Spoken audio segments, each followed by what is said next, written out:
we are going to do another separate. If I had gotten two ready. Let's see.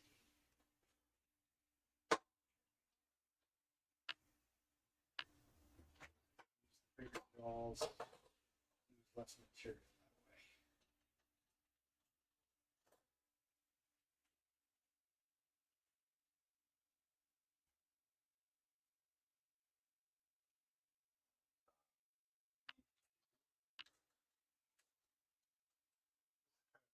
Well, doing these stages, I have to think about what that.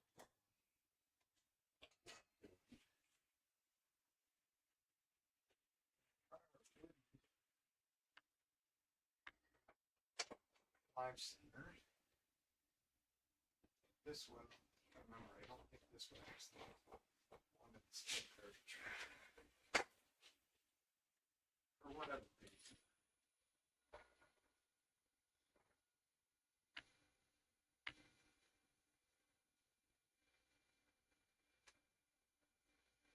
Primarily because it has, instead of a direct thread, it has the nut in there, but I want to be able to cut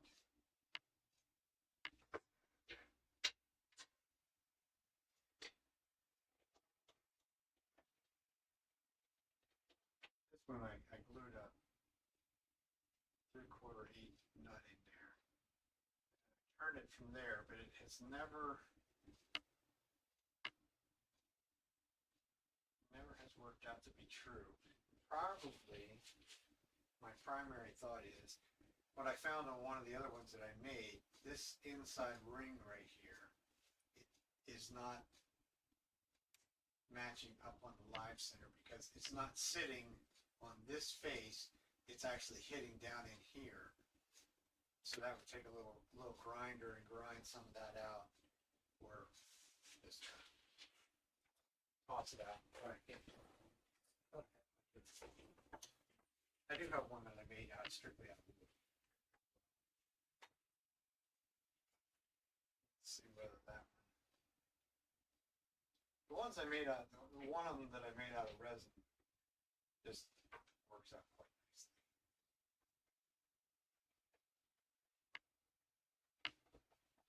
I think this one spins true.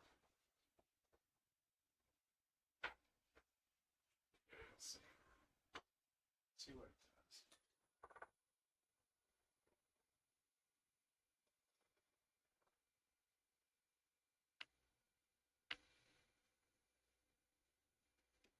Certainly isn't perfect, but I think it'll be good enough for what I'm going to do with it. We need to make a tenon down here. Lid fit into.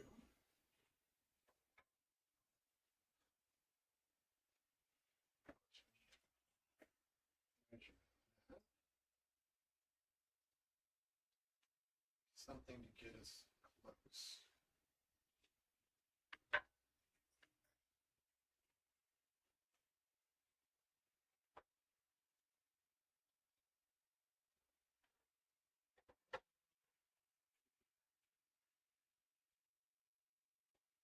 Not that anybody really wants to look at my ugly face, but for some reason I can't.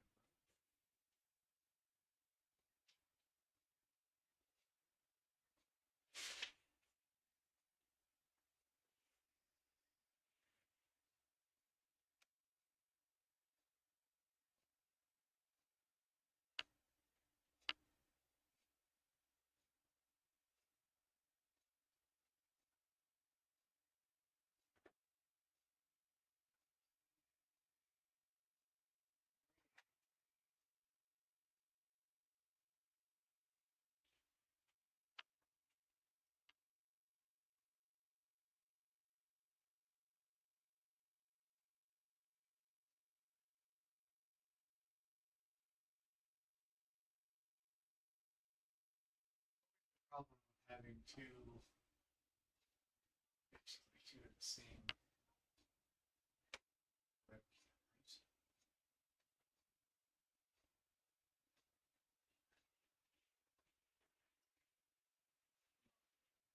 start reset.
It's in the wrong scene.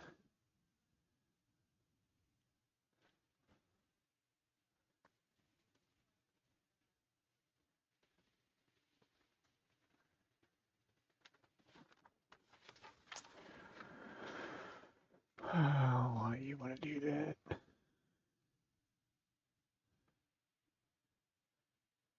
It shows it's not even on.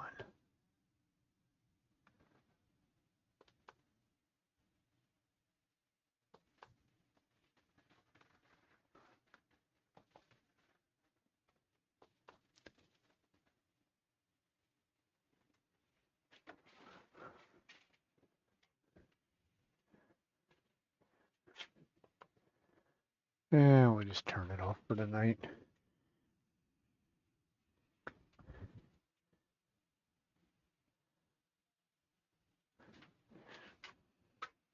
I'm not going to mess with it anymore tonight. All right, cut a tenant down here. Maybe I should clean my face shield a little bit. Would be helpful.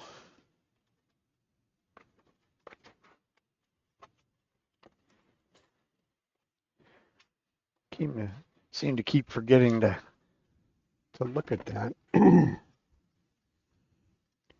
right. Tenant we go. We'll just way down on this one.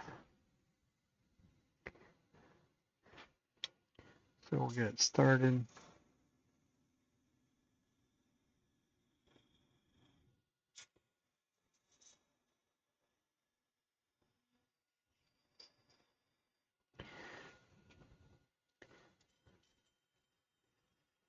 And it's not even close.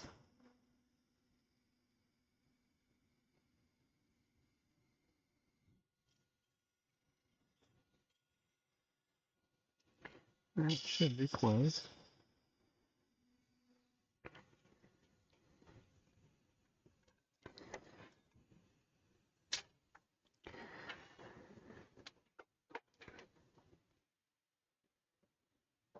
It's actually a little bit too big, but this is too long, so I'm not really worried about that. It's that little bit too big. Because this time around, we're going to shrink this down, the body of this one down, versus last week, the one I did, I shrunk the lid down.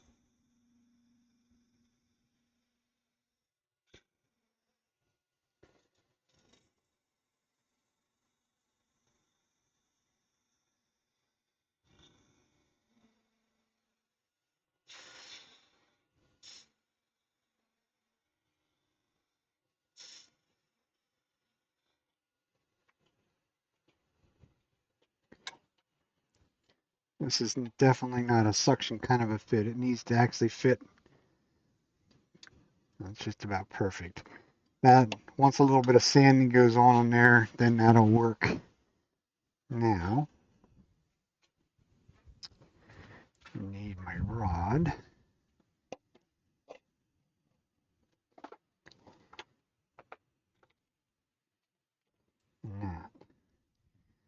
so that I can get the right length for it right off the bat.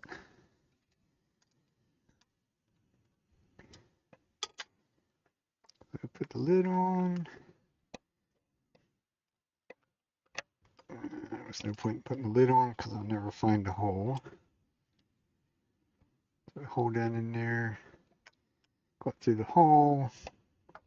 Would help if it wasn't full of sawdust. There we go.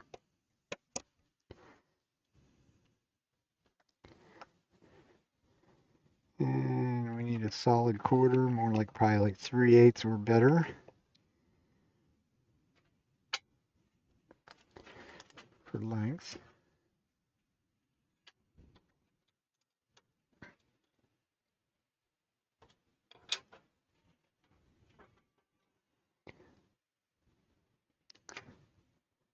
I don't think it didn't bottom out, so we're right there.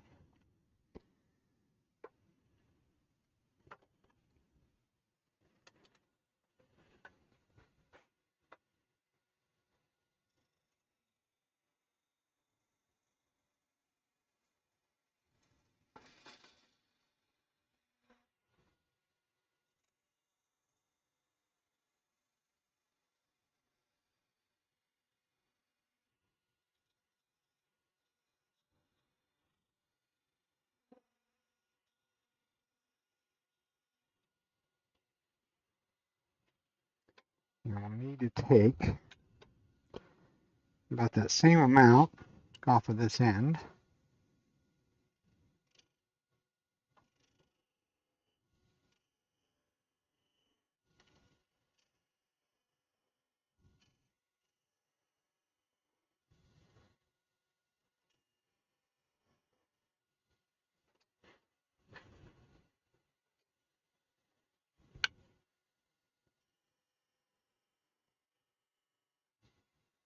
Skew is just kind of a perfect tool for that because it'll slice off the end grain.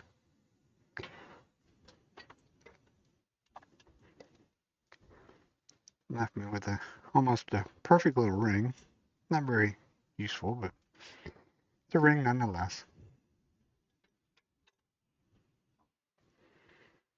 And now I get that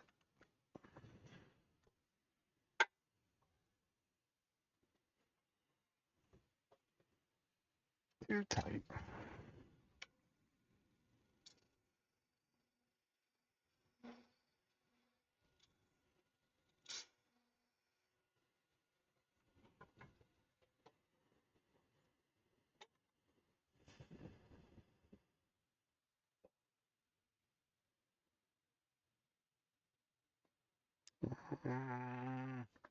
Still too long.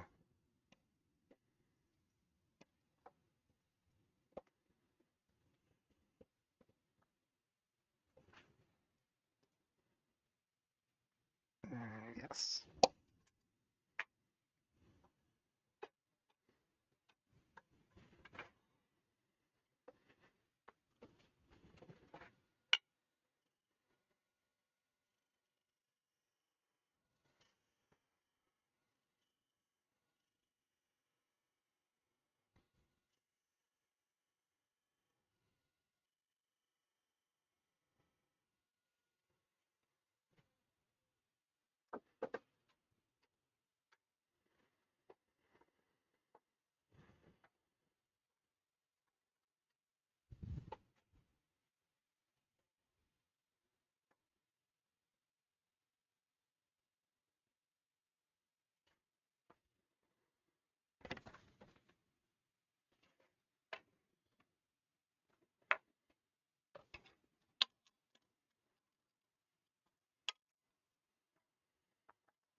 Like I say, if you did enough of these,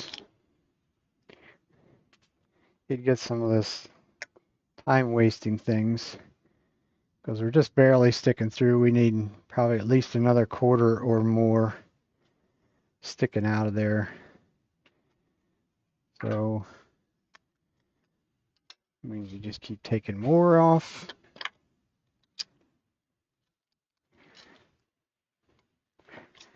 on both cases.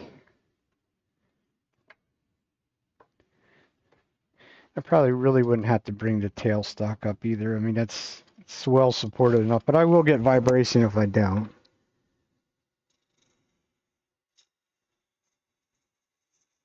So an 1/8 inch parting tool. What we'll do, we'll make 2 cuts down the original length diameter.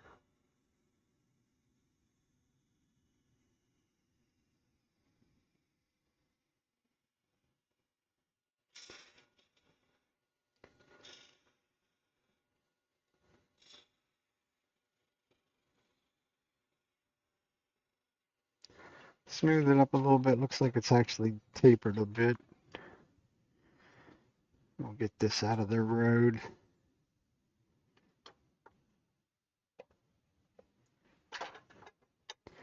So that I can, this way I could just take and make a little mark on there. So that I'm not chasing that part of it. So now I know exactly how deep I need it's going to go in that, so we can just cut it off instead of playing around cutting it off 2 or 3 times.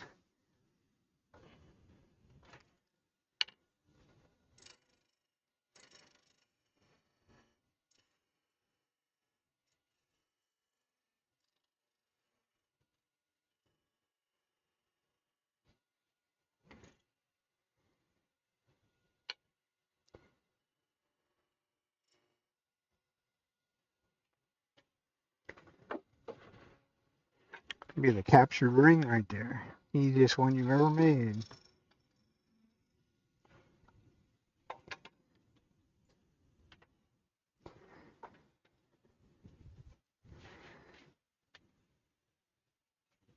So, does the lid fit?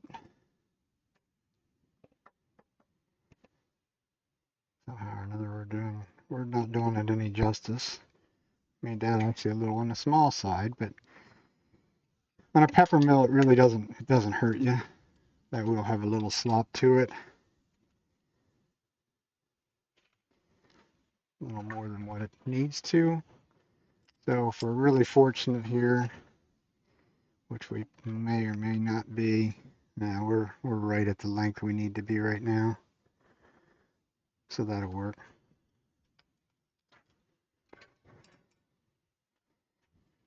So one more trip into the chuck to clean up this face a little bit and give it a little bit of a shape. And now that we're no longer cutting into it, I'm going to go back to the proper live center cone. Because the resin one, I made one resin one. I need to make another one. What it amounts to,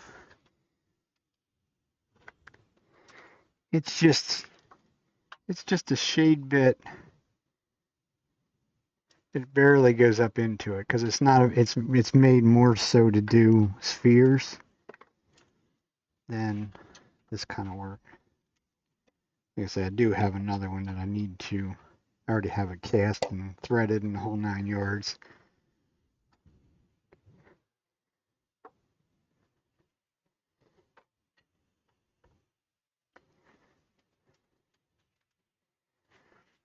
So from here, we'll just clean up this here because the parting tool does not do a clean, doesn't do any kind of a clean cut in there.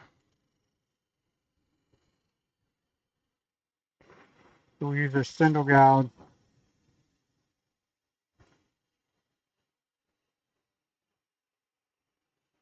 Go right into that corner. You can probably knock this corner off while we're here.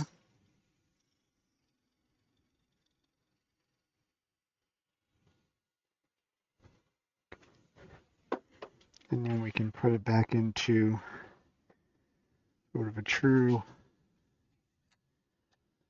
between center routine.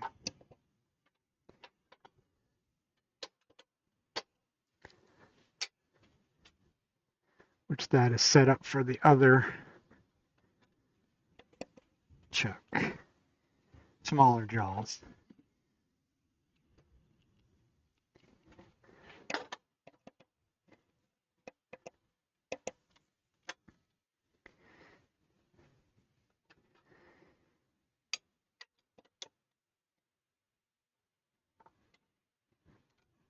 Somewhere there's a number. So I can put it back in where it came out of the last time. Although unless the wood moved, it will find its own, which is running nice and true. No bounce on my finger, put it that way. So this one's probably not going to cooperate. Definitely not, because there's too much slop in that one. Oh, that's going to be a pain, I can tell. This is set up. Oh no. That's right, that's set up for that hole. That'll be fine. I was thinking I was going to have to make another jam chuck for it, but I'm not going to have to.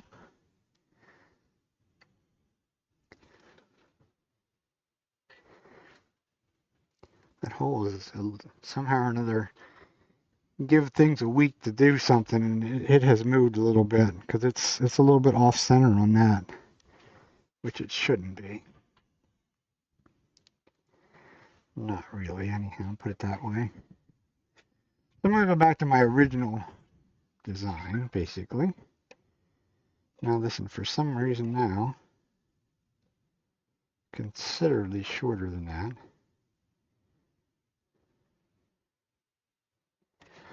So let's just sort of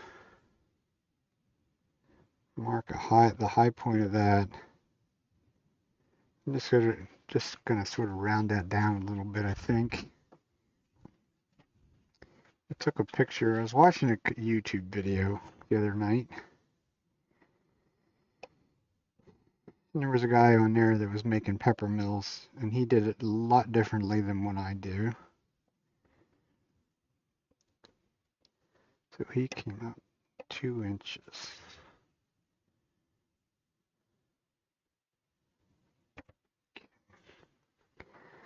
That looks to be about what that is right there, anyhow. Yes. So we transfer that. Make a line go the whole way around so we can see it. Then we can go from there.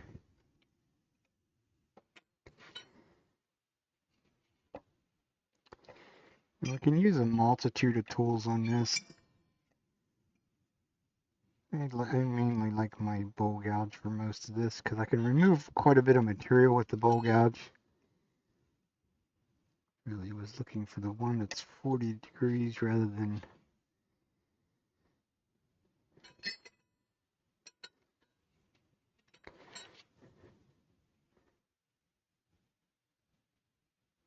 let's see if it has a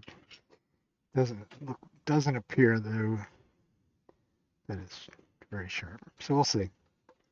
Probably have to go sharpen it.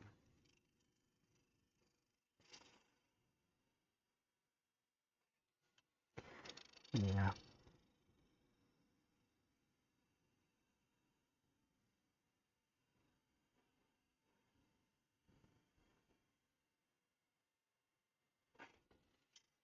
Hmm.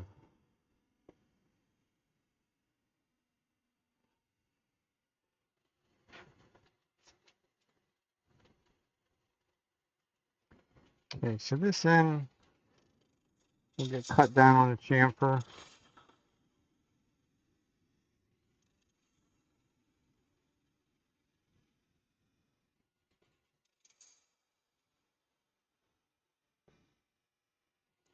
Like such.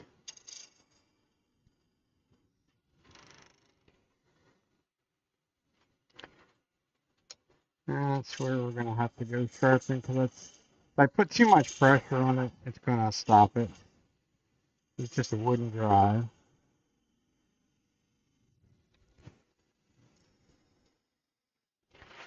You could also run it a little faster. It has a vibration to it though.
So let's see. So having it curl a little bit. This curl, it's starting to pick the grain up. Once again, this is kind of disappointing because it should have. I would have thought it was going to have more than what it does.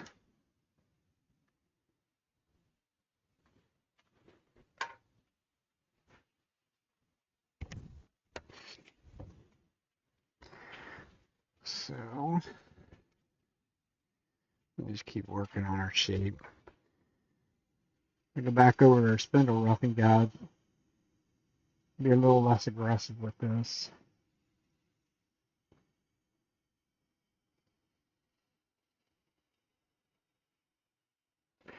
Because we need to get this down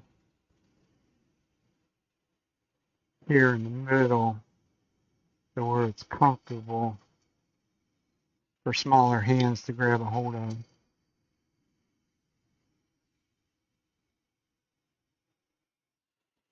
I can't make something that feels comfortable to me, then it may not feel comfortable to, you know, a normal sized woman or something like that. In all reality, that's really the person that's, for the most part, is the people that are buying this stuff. It does have a little bit of, curl to it, but we'll see what happens. We'll put some, probably have to put some color on it, of course.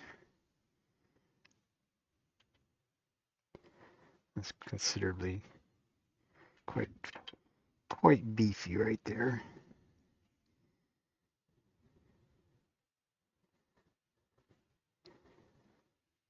So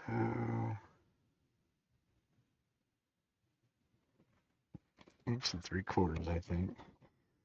This dumb set of calipers here has like 6 lines or 8 lines up on the top of it, so it's like which one is actually the one that's measuring, but yeah, it's a little bit more. We'll take this down more.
I think that looks better. I think we'll go with just a simple, kind of a simpler shape than what I did last week.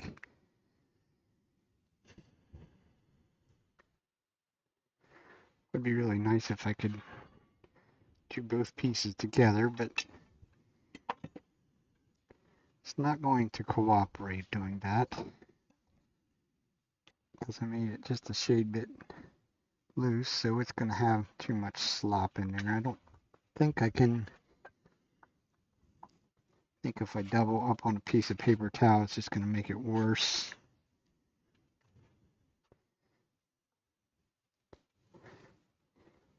Yeah, that still won't work.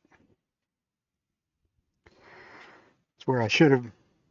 I need to do something with the live center because that's what's thrown this out of whack down here is the live center. We also got a burn ring on there again. Didn't do anything with the one from last week. This will sand off the burn ring. Or I'll just take the pyrography pen and burn it the whole way around.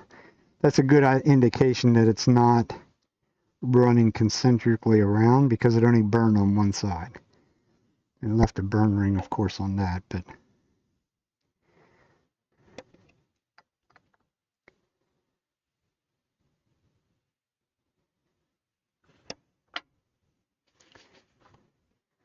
This should be able to get in there and give myself a little pencil line.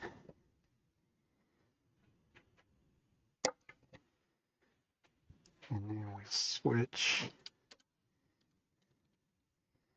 to the small one to do the top. The top actually was snug on that. No, that's all right. I'd rather have to tap it on than it not fit or be loose rather. Of course, I got to switch tool rests.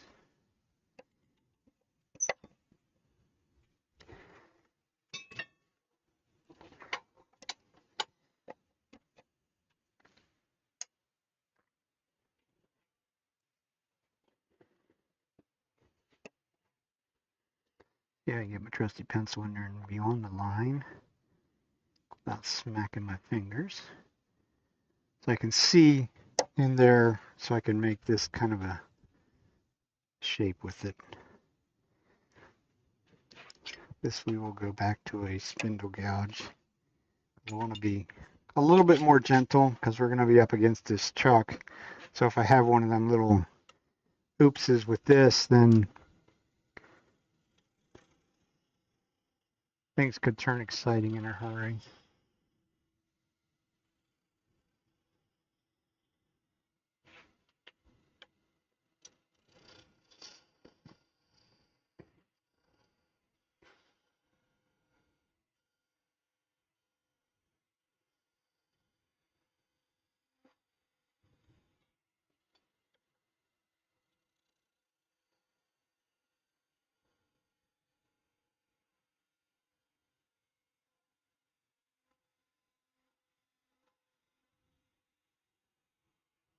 I have to remember it is a spindle gouge. I'm used to doing most of my work with the bowl gouge where I can be a little bit more aggressive. Take a bigger cut.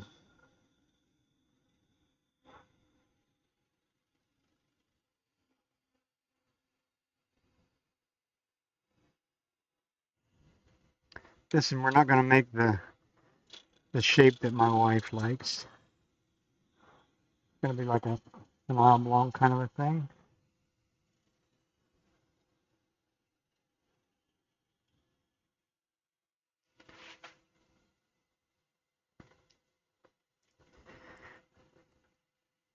And this will probably have to go back and forth and see what it looks like on the lid or on the base.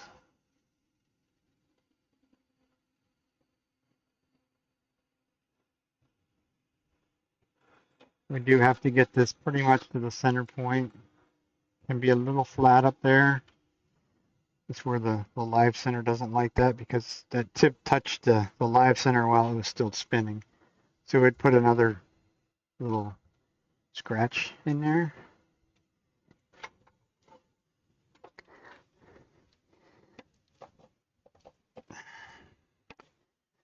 Maybe I should have made that a little looser. You got that tight. I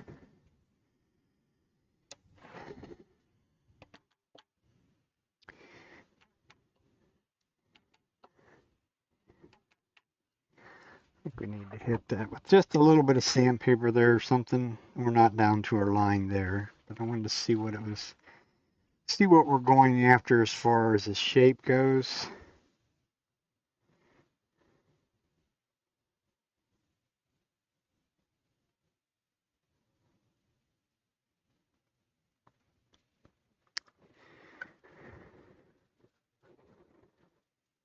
I don't know if I like that one. Need to do something maybe a little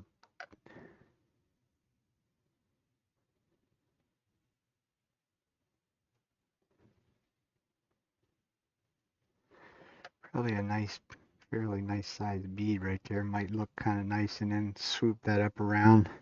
That's pretty much still the full diameter right there. So that's probably a little bit much.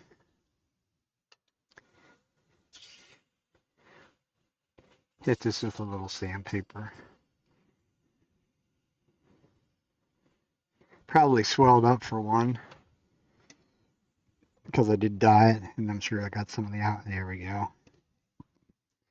Any downfall that it now it won't. If I was to release the tailstock, it'll stop spinning.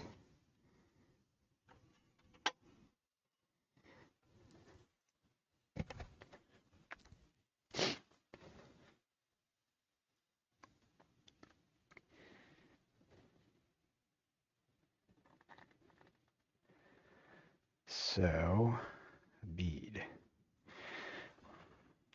All right, if all else fails, go back to the picture that you have. This is the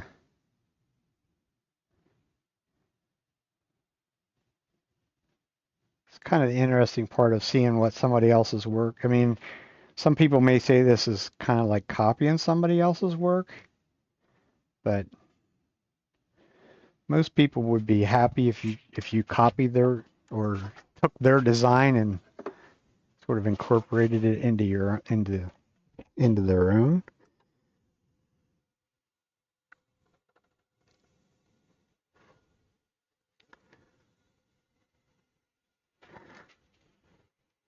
And when you have short-term memory like I do,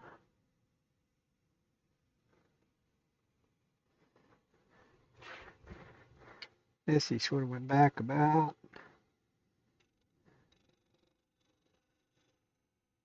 there.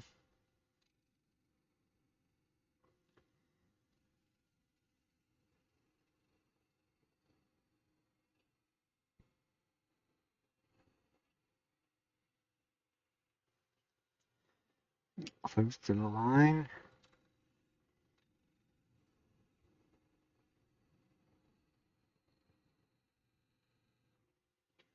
So there.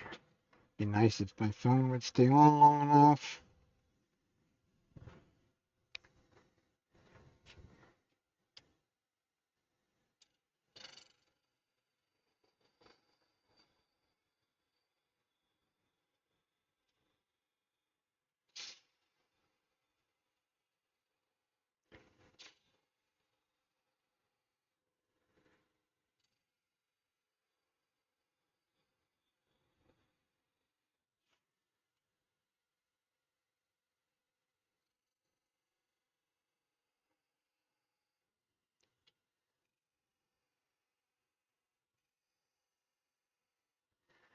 Just going to give it a little bit more of a detail.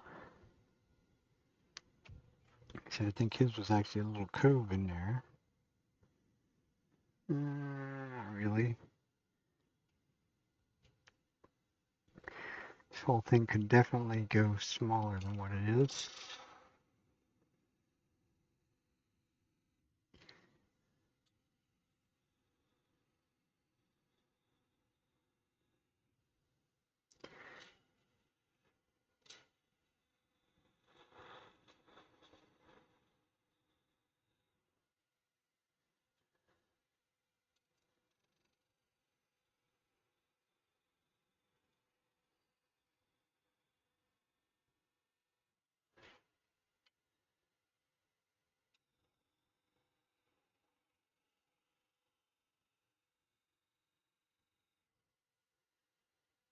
Kind of a difficult place to work in there. I don't have much room.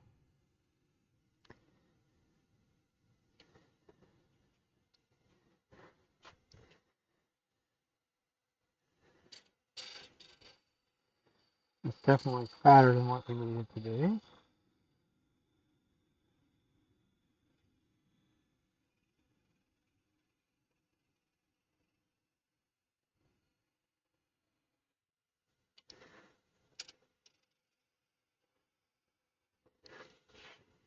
Because then that when we get down into that cove, we need to come from both sides.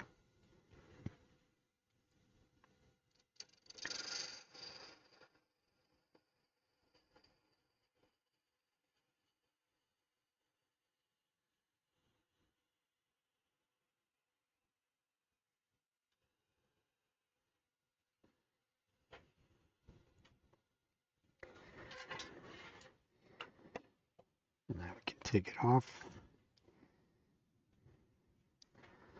see where we're at, see whether we're liking what we're getting out of it. I believe that could go down a little bit further.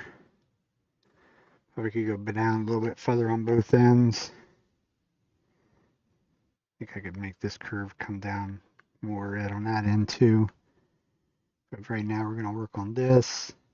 I'm going to take them down to my line, but you can see we've left a lot of, there's really sort of a lot of material there.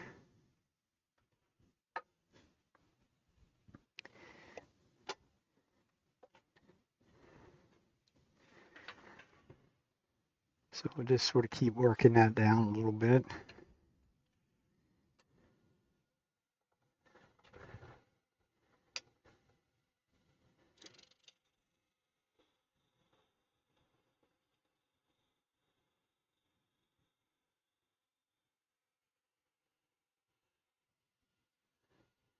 I'm going to say, am I putting my head in front of the camera?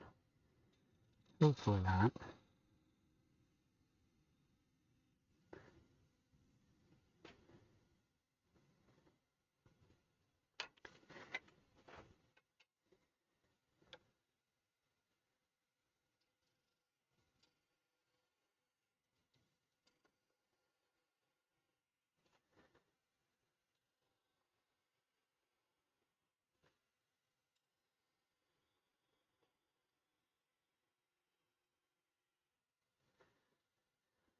Shrink the diameter down there a little bit. This is kind of like design as you go. As you can see, it made a, at least for me, it made a pretty good sized difference right there.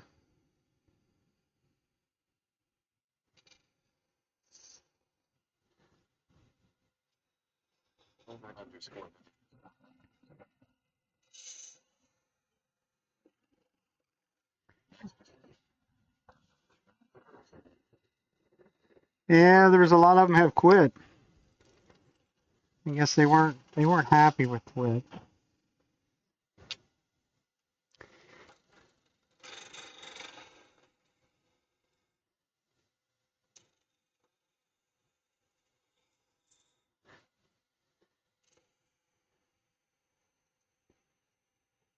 There's a lot of them that were after money.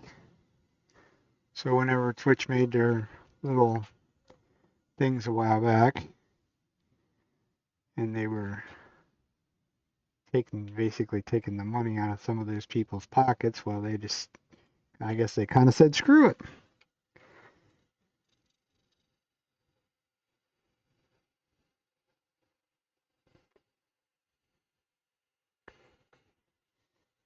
Me, I don't make anything out of it, so I don't worry about it, money-wise.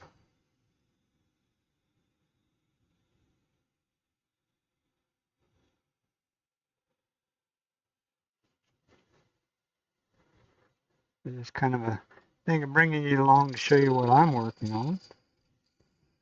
This is a pepper mill, in case you were wondering.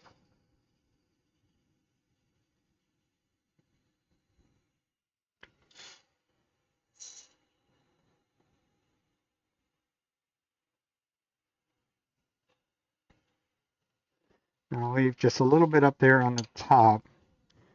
It has a, pepper mills have a knurled knob on top of them. So if I can leave that sit a little bit proud. But we're just working on design. Working on screwing things up is really what we've done. A little bit. I mean, that's all right. Now this looks like this is too fat again. So that's really what I was hoping for, is to make that so that I could take more off there and keep things kind of in proportion.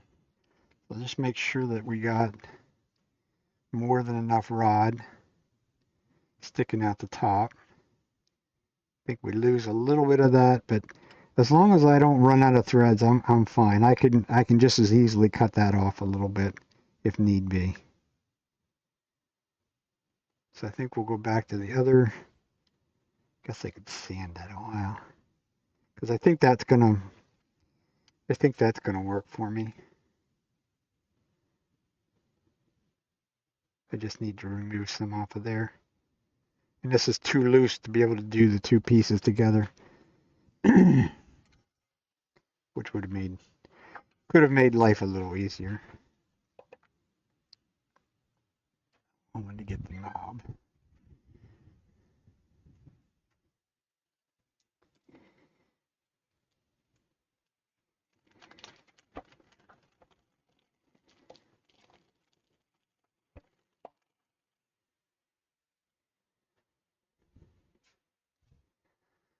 I mean, here's our little knurled little knob that goes on top.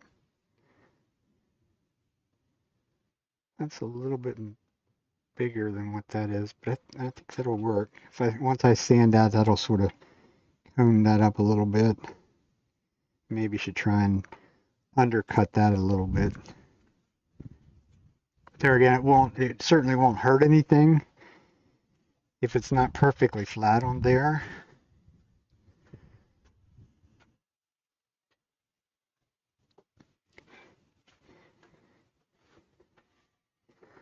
I think what we'll do,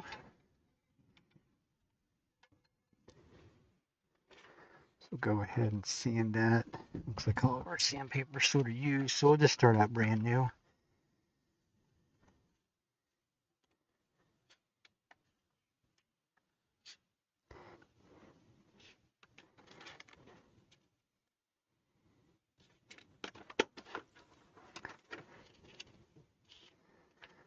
And we'll get the whole stack.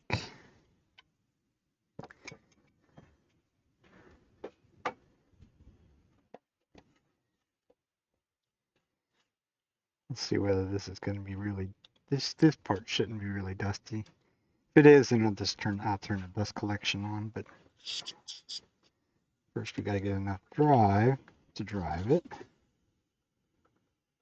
It's going to be too dusty.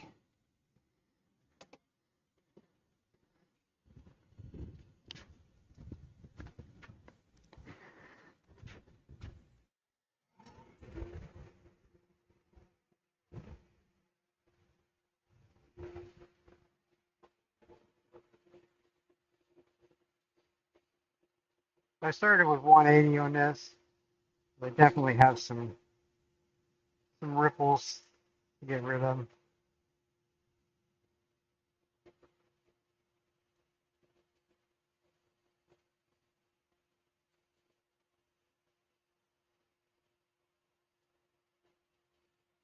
The only place I'm not going to touch is down in there,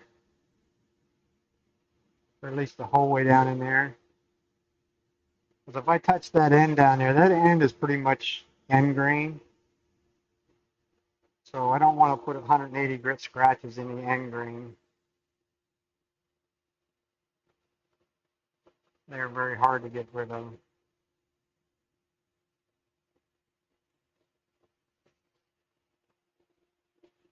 I do have to be careful touching this too. I shouldn't be touching that because that little edge right up there, I guarantee is sharp enough to cut you.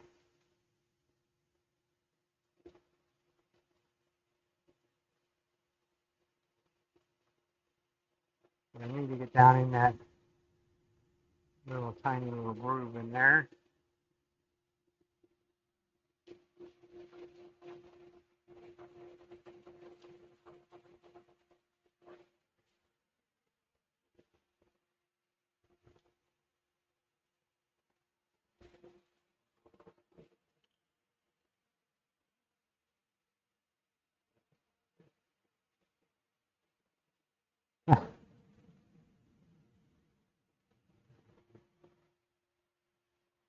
Well, sometimes you need a break from things. You gotta have a reason, I think, to do stuff. So yeah, I mean I understand that perfectly. I mean there's times where I don't do anything down here for a week or two. That's pretty much it for me though. I really enjoy what I'm doing as far as the turning goes. I did just build a dresser for my granddaughter, which took me several weeks because I don't have the time to work on something every day, because I do have a job that I have to go to. So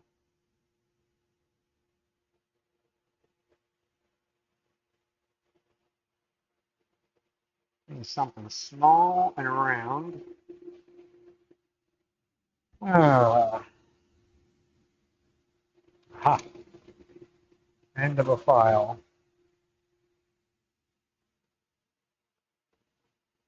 I'm not getting down in that. Let's go in reverse.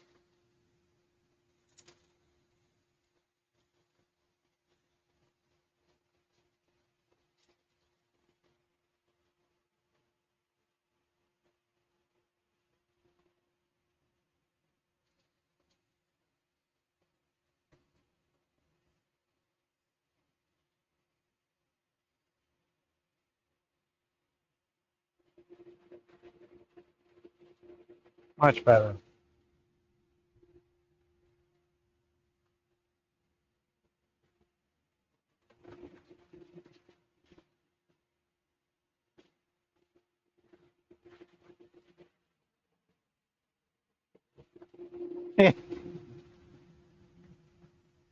Yeah. Yes, it does. I understand that all too well.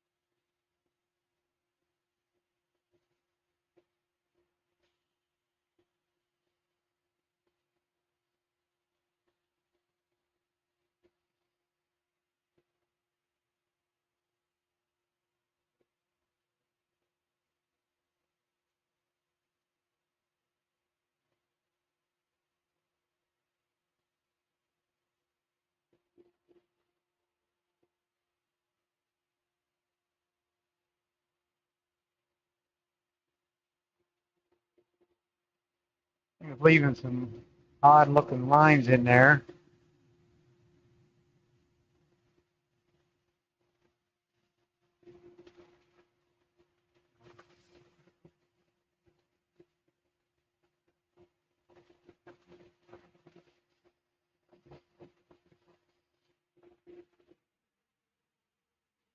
Pens and clocks. That's kind of an interesting comment.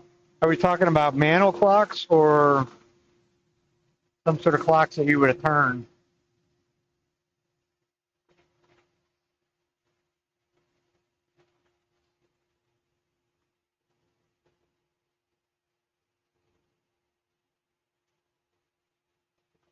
I don't do many pens. I've done them. That's where I started out at. But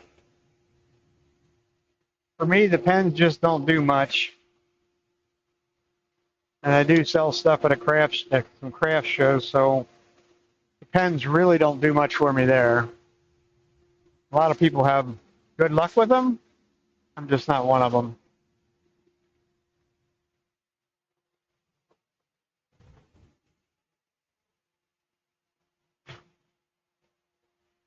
Not sure this thing really has enough. Tiny little streak of curl running across there. My wife gave me a hard time for making the one last week red. So I guess we'll go to blue.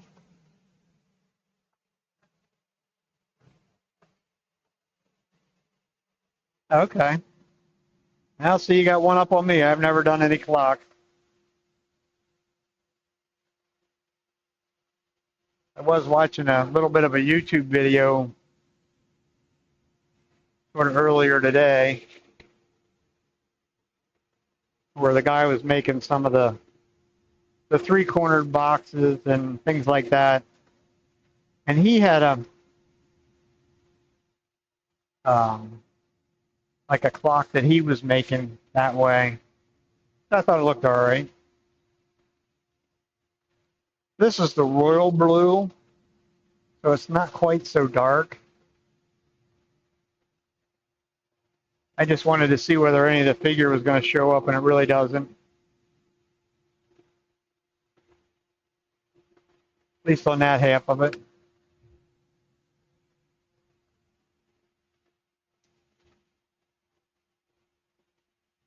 So I just finished sanding it because I do have sanding scratches still in there.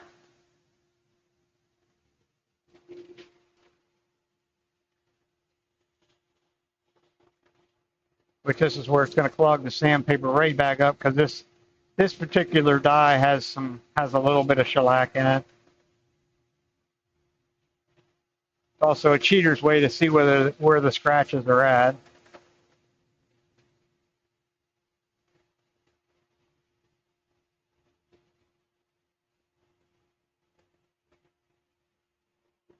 But it does a wonderful job clogging the sandpaper up. And that's all the shellac. I'm going to clean some of that. I'm going to try and get more of that shellac off.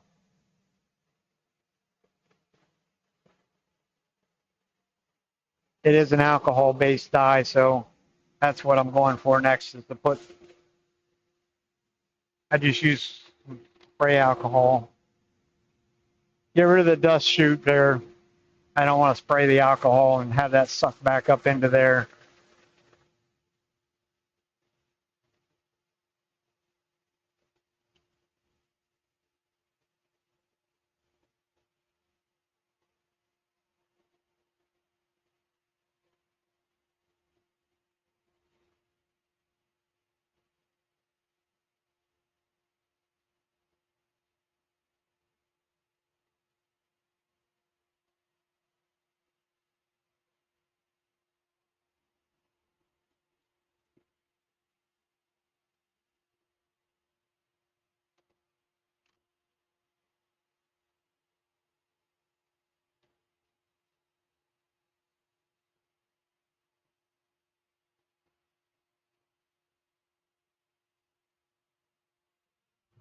It's still going to clog my sandpaper up.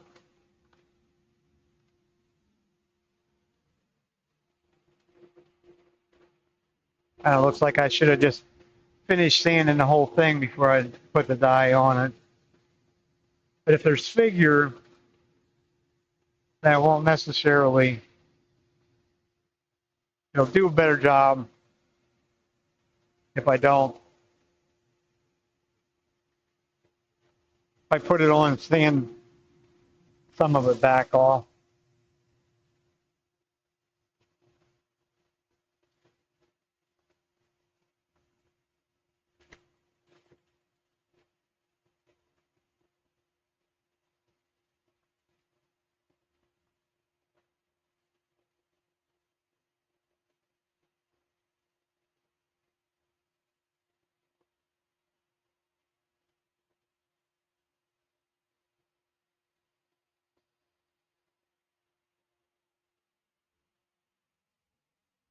So that was 400.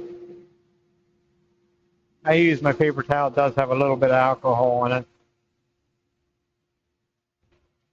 2 more grits and then we'll dye it and set it off to the side to dry.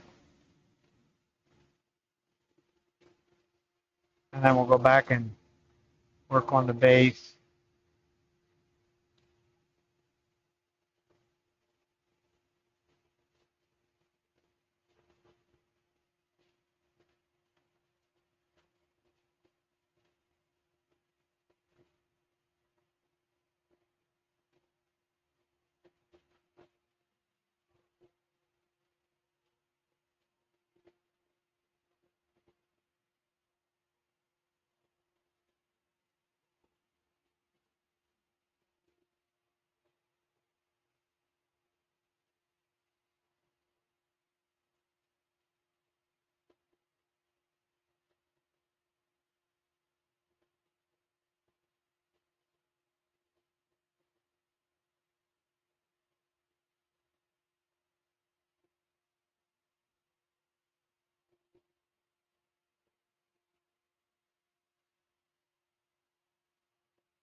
Last thing I'm going to do is take the 800 grit and do little circles, little random orbit circles up in, especially up here in this very top, which is end grain. But I can see there's some concentric lines in there yet. So if I break them up, you won't be able to see them, hopefully.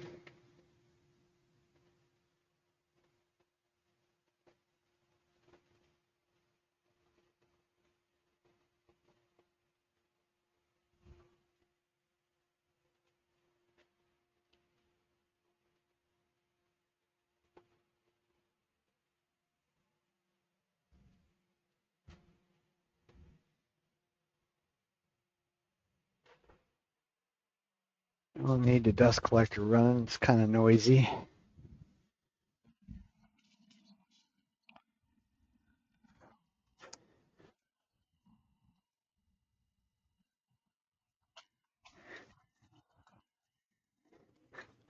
Yeah.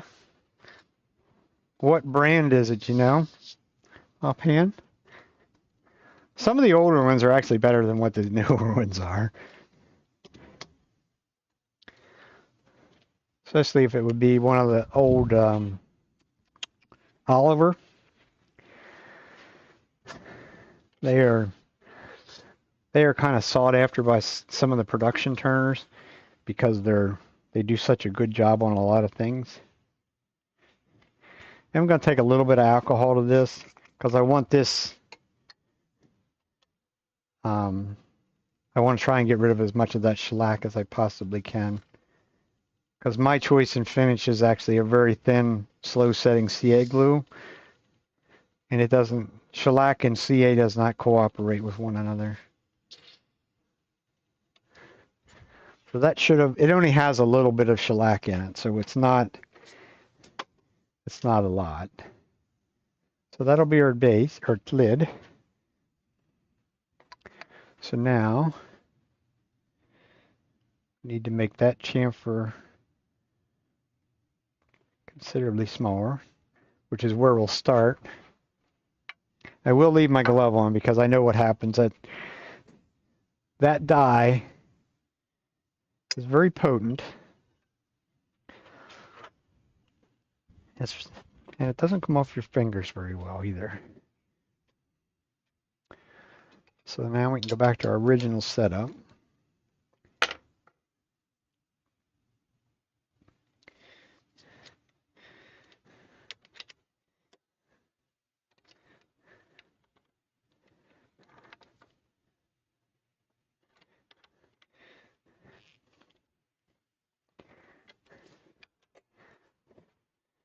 And we're still between centers. As much between centers as what we can get. And then we'll take some more of that down. And we can keep playing around with that little by little.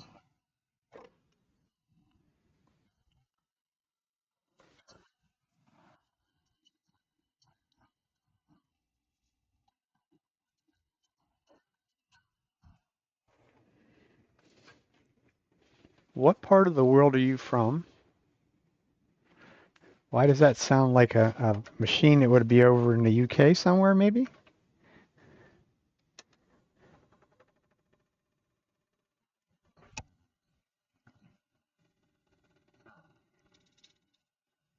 Okay.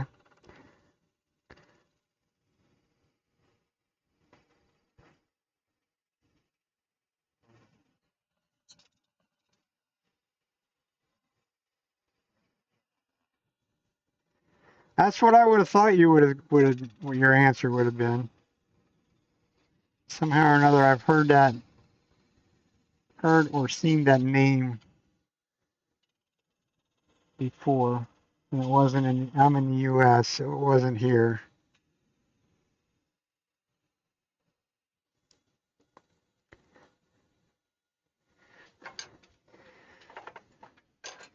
Here's where we get to play around a little bit to get this where we want it.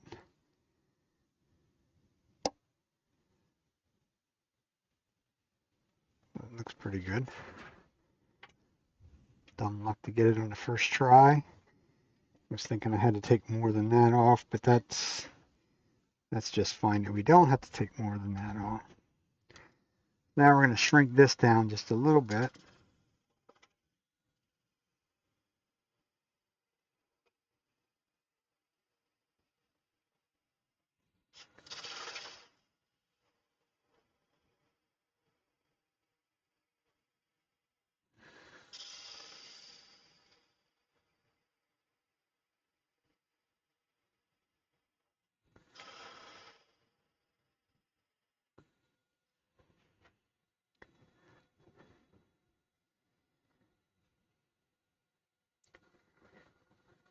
Still think it looks fat down there. But that'll definitely give it some little bit of weight to keep it from tipping over on something. Let's take one more look at that before we... These two high points are about the same place, so that's really what I was sort of after. I think this is small enough. I think I'm going to take just a little bit more off of that yet, and then it'll be good. The guy I was watching on YouTube was another one of them that's, you know, big on having a drawing of this stuff, which is probably really is actually a good idea. And you can get some things a little bit probably better, maybe better proportioned, maybe a little easier. I'm going to tuck this down in just a little bit.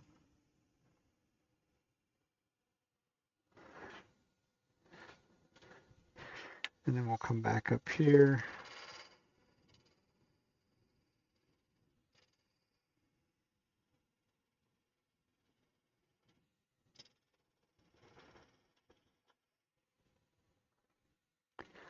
A little bit more pressure. I don't want to put too much pressure on. I'll crack that down there.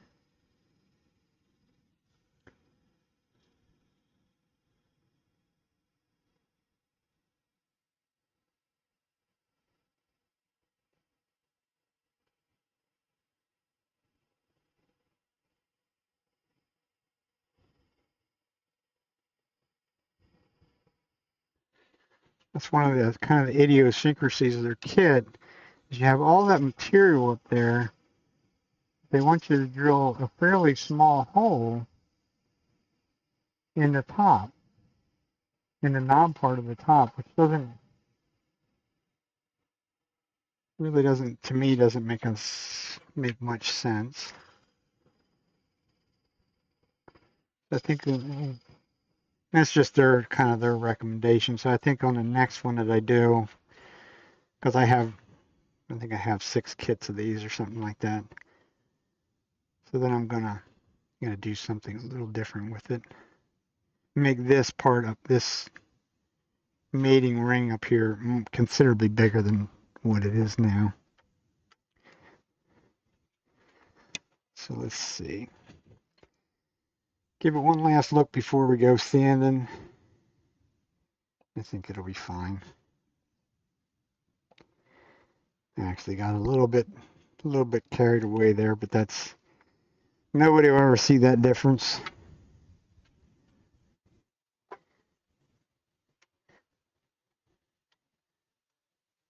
So now we're back to sanding some more,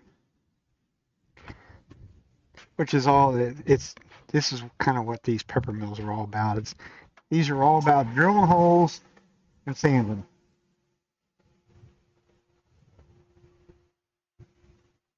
And really on the drilling, it takes forever to drill some of these holes and get them right.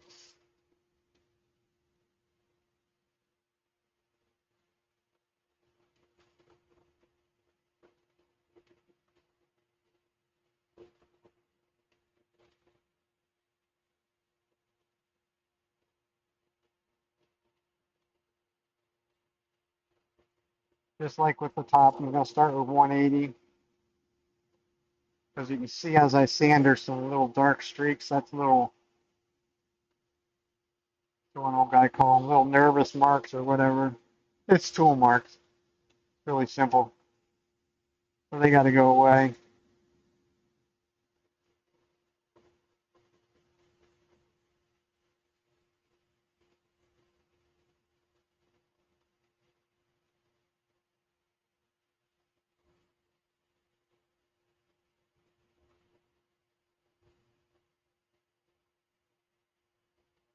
And even on the sandwich sheet paper, I don't know if you're paying attention, you see my hands are sort of making little circles.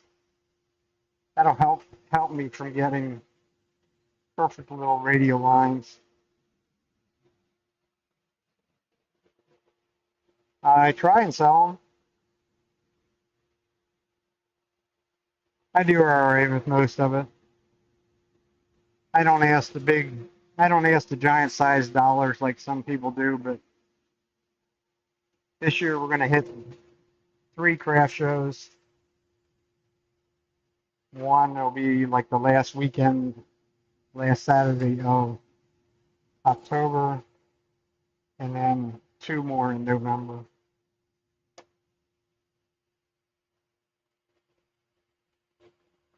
Plus, I have a couple people that, some of the people, a couple of these people is the ones that get me the wood or have gotten me a lot of wood, and they're associated with the Forestry Association, and they have these big, um, I think they're actually like a meal and stuff like that. It's kind of a fundraiser for them,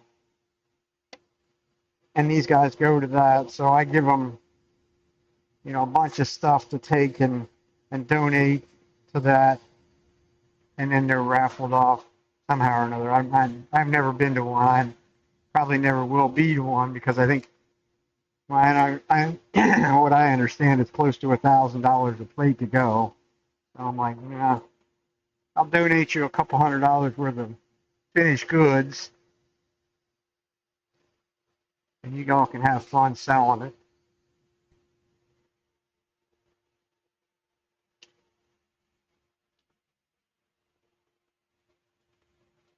This one does have a little bit more curl right there, but it's still not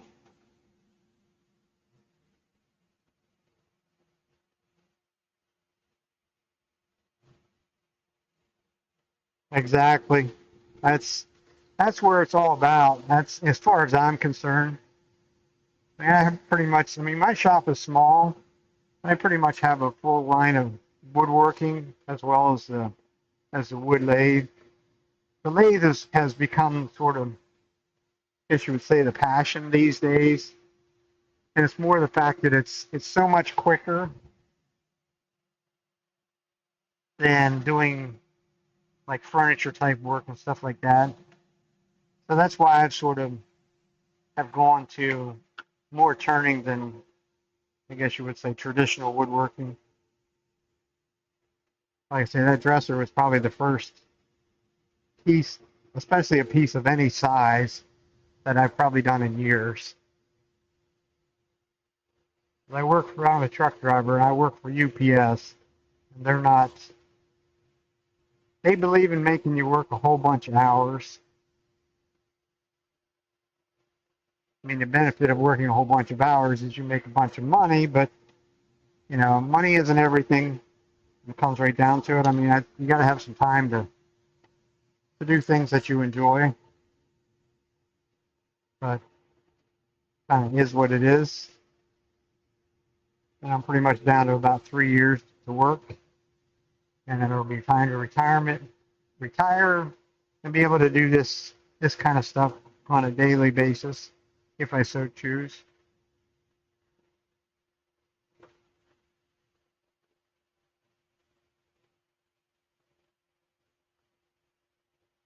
So once I get up to 400 is where I'm going to hit this end grain parts up here and knock off that sharp corner.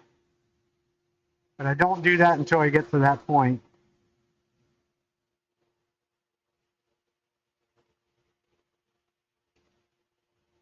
Because I want it to be crisp and clean. I don't want no giant size round over there.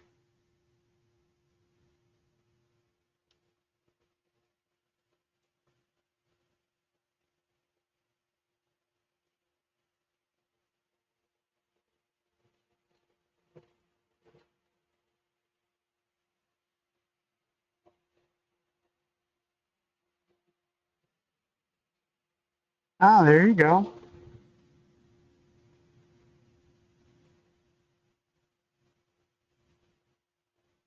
Yeah, my former neighbor, that was his thing with he does, he was retired, but yeah, that's what he was doing too, was taking the I guess you want to, what's the proper etiquette, the special needs kids or handicapped kids. That's what he was doing, was taking them to school, taking them up, taking them to and from school. He enjoyed it. He did it for years, and he was up in his, I think, late 70s, right around 80 years old when he quit doing it.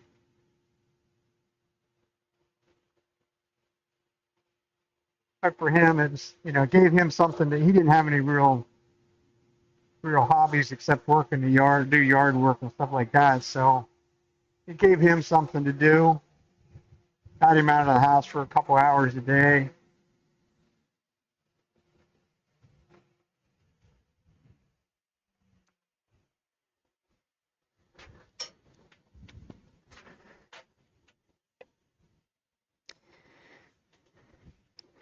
So that is all ready.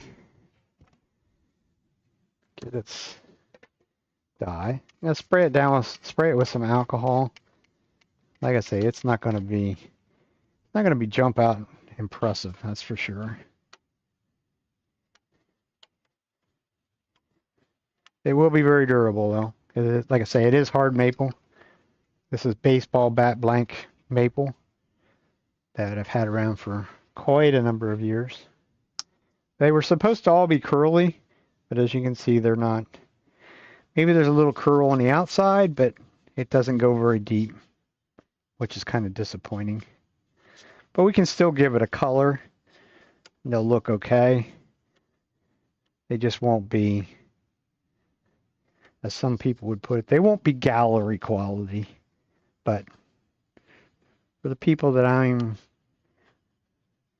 selling to at a craft show locally, they're not looking for gallery pieces, nor do they want to pay for gallery pieces.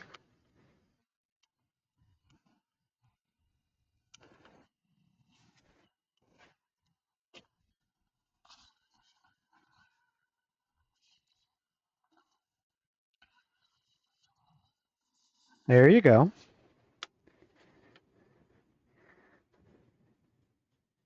How old is your son?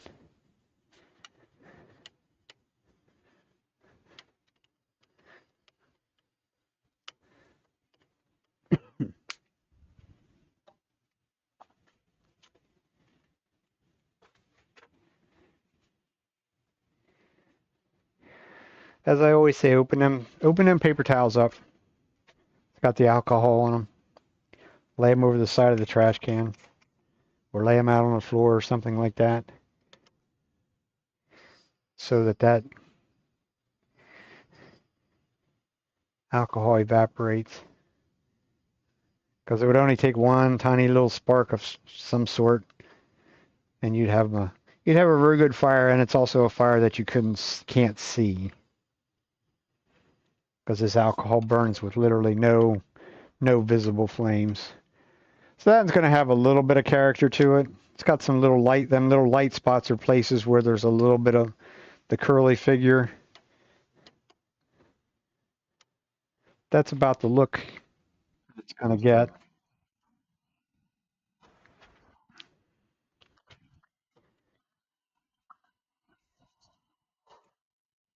Okay. Yeah, I guess that, I mean, it never goes away, unfortunately, but that's good that he's making something of himself. I'm sure you had a lot to do with that.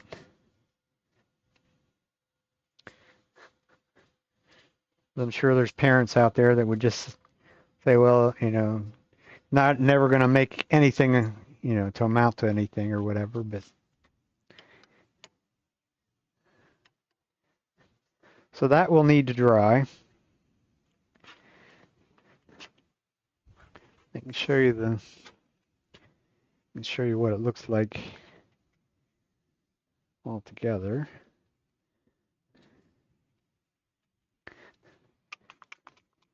You start playing with the alcohol, you can go back. There's some dark streaks up in here.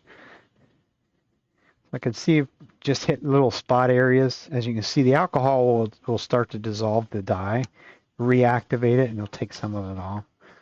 So we can get maybe just a little bit of color out of it.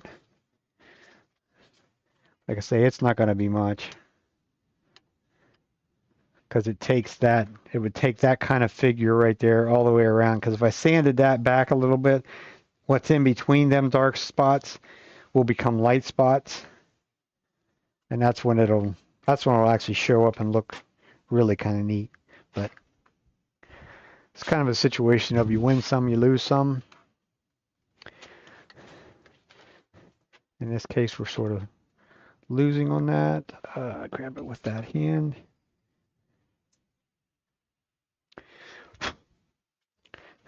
So that's what it'll look like when it's finished.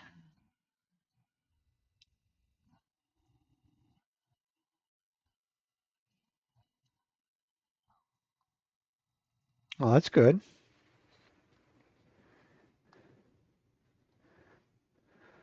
So that's what it's going to look like. It'll get a little bit darker when I apply the finish on it, but not much. I don't know. It's kind of a simple, kind of a nice simple shape, I think. I'll set this off over here to dry.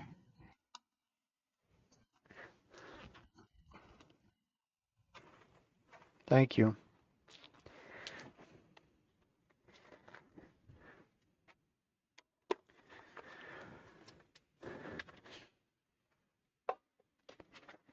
I do have one from last week. I need to buff.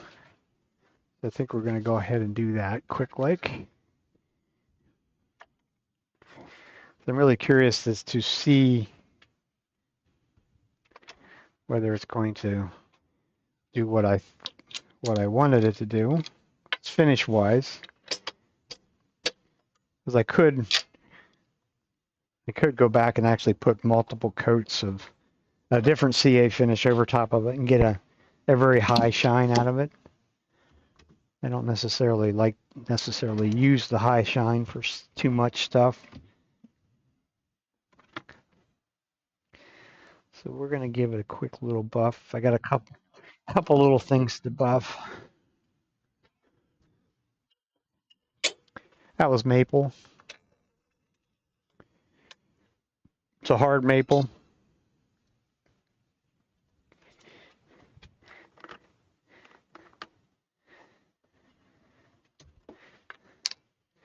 And that hard maple right there is very hard. It's not the hardest of the maples, at least here in the U.S., but it's getting up there. Like I say, when I say these are baseball bat blanks that they set off to the side because they have the curl in them. So here's the cherry one, the cherry one. The red one from last week. As you can see, it has some of the streaks, and I actually did this one black first and then come back with the red. It has a little bit more streaks in the front, and it's only on one side, which is kind of the disappointing part. This has the one coat of the Parfix 3408, which is a slow setting CA glue. Very thin, very slow set. It has a 40-second time delay. And the beauty of it has no odor, which is unheard of really in the super glue world, but this product does. So that's why I like it. And also it can be done quicker, easier, because this only has one coat of that on it. And then we're going to buff it. And I'm using Vonex to buff it with. But you being in the UK, you know all about Vonex. It's because that's where it comes from. One of the places you can get it.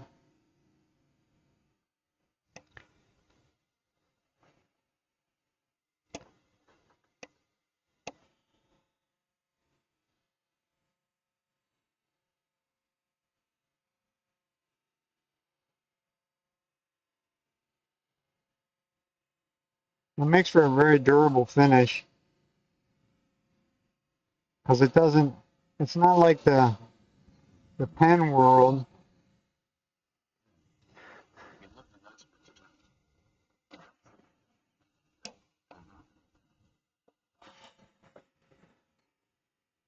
Oh, really? Okay. Now, see, I don't do anything with pine. I shouldn't say anything, but extremely very little. The pine that I might do something with will be actually construction lumber, because I'll make some little itty bitty trees and stuff like that, or snowmen out of basically out of a 2x4.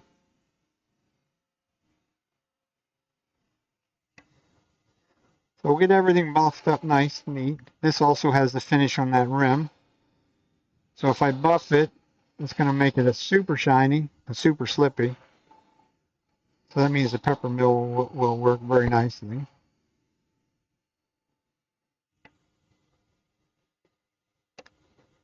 It's going to give me more of a, like a high satin shine. It's not going to be super high gloss unless you want to put about a handful of coats of carnauba wax on it. You can put carnauba wax on till you're satisfied with the shine.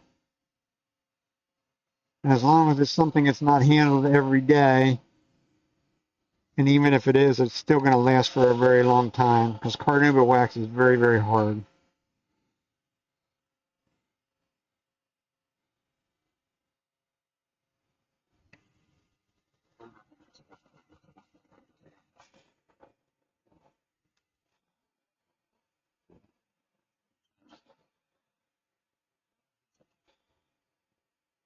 Yeah, it is. It's, you know, it's like you went from something that's kind of, in this case, sort of drab looking to something that's you'd sort of be proud of.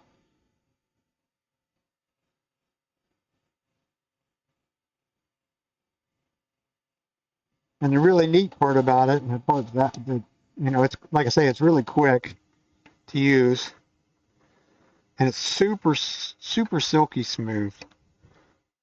I mean, it's actually to the point where some of the stuff is actually very slippery to pick up,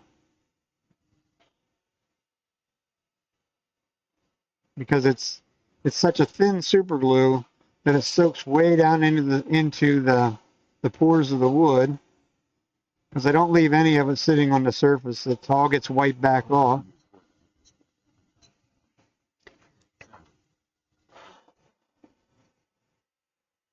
Yeah, well, you do what you got to, you know, you work with what you got. In my case, here, I'm in Pennsylvania, in the United States. There's wood everywhere. If I go onto like Facebook Marketplace, there's wood on there every day. You know, somebody either took a tree down, or they're, you know, going to take a tree down. And they just want to get rid of the wood. So that's probably 90%, 90 or 95% of the wood that I use is all free. It's all basically firewood. That's what people are giving it away for. It's firewood. But there's some really nice looking firewood out there, I can tell you that. A lot of nice stuff you can make out of it. If you have a little bit of patience, a little bit of know-how on what you can and cannot do with it.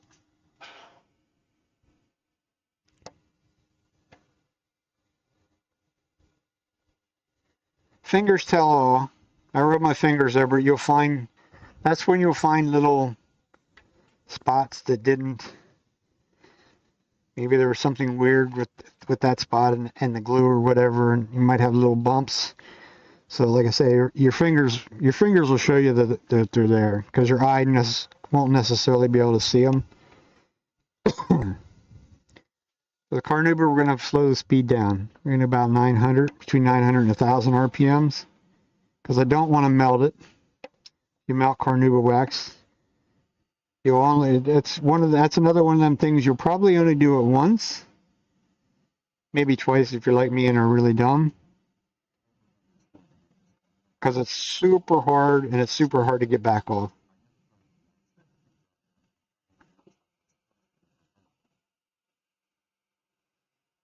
You're not playing on the lathe. I don't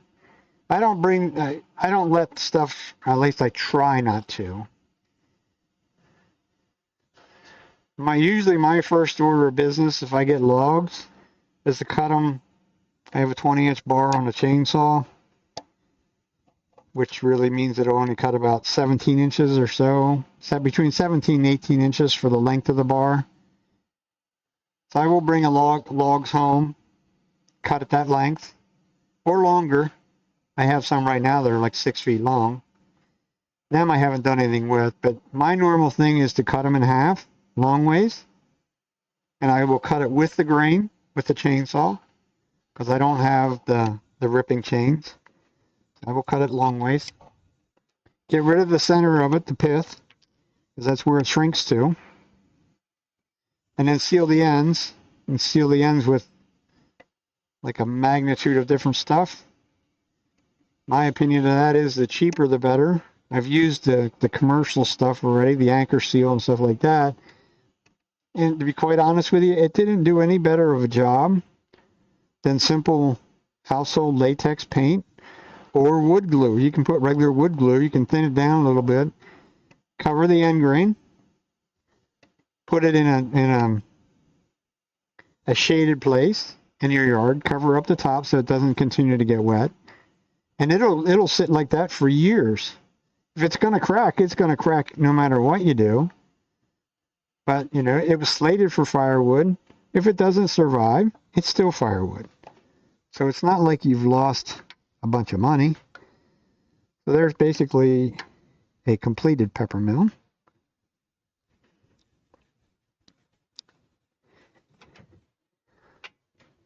So that will get the mechanism that I've been playing with.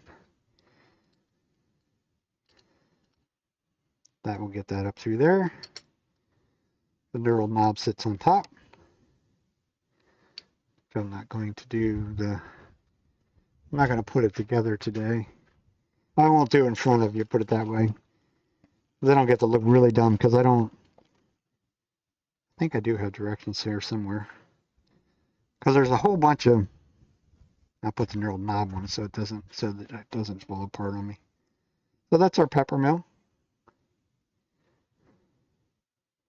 Like I say, there's other little parts for down here.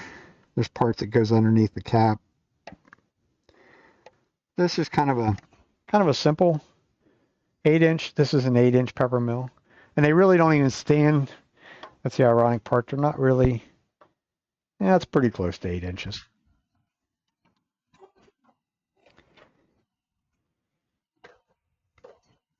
Thank you. Hopefully they like them at the craft shows. The ones I've done in the past, I actually would do a salt shaker to go with the pepper mill, but I don't know that I'm going. I think this time around I'm probably just going to do just the pepper mills themselves.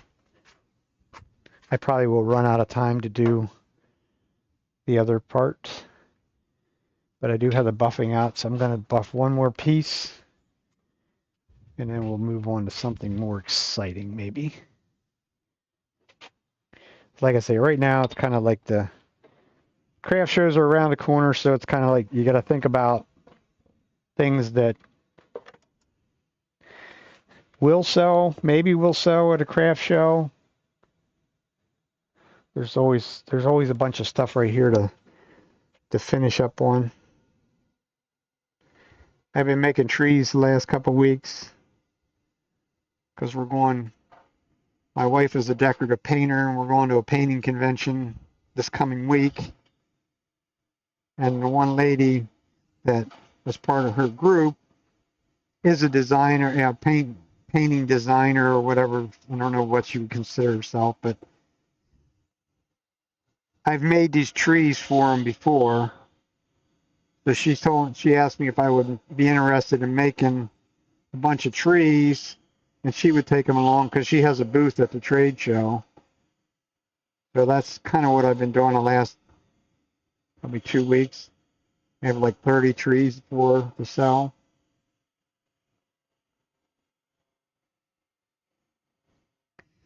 So who knows? Maybe it'll help offset the cost of the trip. But hopefully it'll offset some of the costs of some of the tools.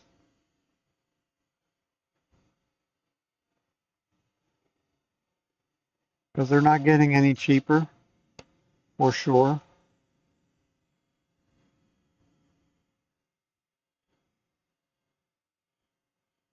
This is a bottle stopper, in case you're wondering. It's not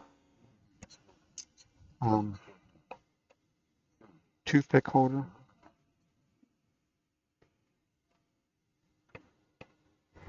I'm not really too worried about it. Those women will take them. They'll buy them trees. That's one of the things that I always have for the craft shows. Simple tree, whether it has a finish on it or not, it doesn't seem to make any difference to them. The women just, I don't know, they have this fascination with the trees. And when you ask them, it's like, what are you going to do with them? Oh, I have these sitting all over my house. Because they won't buy just one. I mean, they're not big, not giant size, put it that way.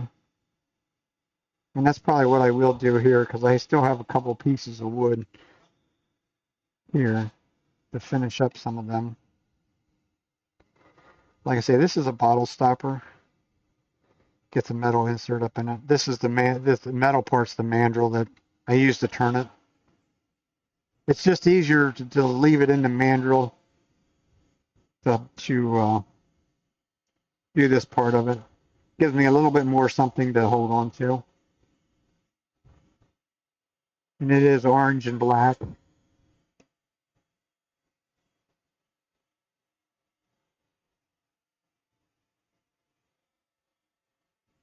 Another one of these things that's kind of a crapshoot as to whether you actually sell any of these at a craft show, but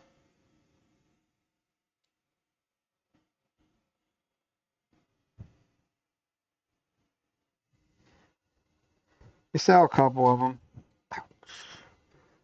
And yes, the buffing wheel generates static electricity.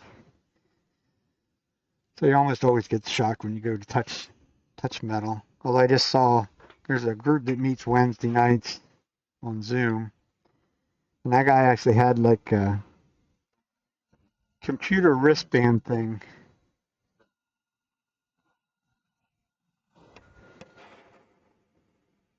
Well, this is another one of them pieces. This stuff is actually dyed. That's where you're getting these are laminated. They're, I don't know, maybe a little over a 1/16 of an inch thick. I don't know what that would be in millimeters, but they're very thin veneers that they dye. And then they glue them all together with some industrial glue.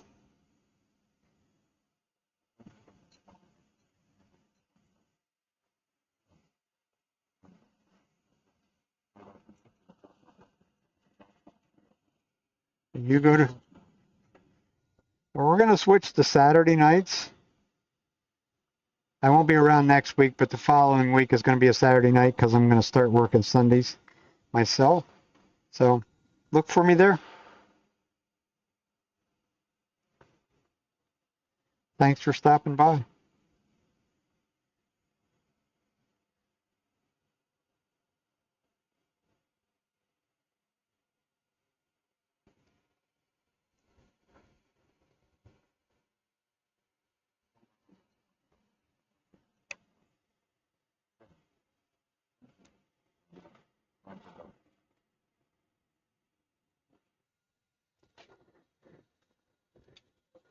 So that's all there is to that. It's actually quite simple. And that's also this has the 3460, which is the next level up in thickness. That also only has one coat on it. The reason I use the thicker one on that is this. It's called Spectraply. It's really not a plywood. It's laminated wood together. It's not laminated in the fashion of plywood. All the grain is running in the same direction. But I was told it was made out of birch, some sort of a birch material. So it's fairly soft. Well, it's not super soft, but it's very porous. So that's why I use the the little bit thicker super glue on it. So anything left to do with that, get the mandrel back out. Not get them all dusty before you get them out of here. The inside has already been finished. It gets its coating of super glue in there and would be polished with the polishing compound, the abrasive paste on the inside. So I just need to come over here and get the metal part for them, because I have two of them to put together.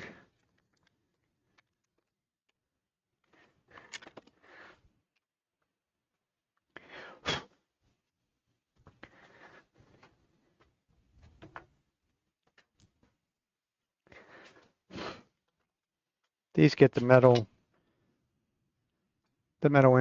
inserts with the O-rings on them. And for me, this is actually a company that's relatively local to me. They're about an hour and a half or 2 hours away from me.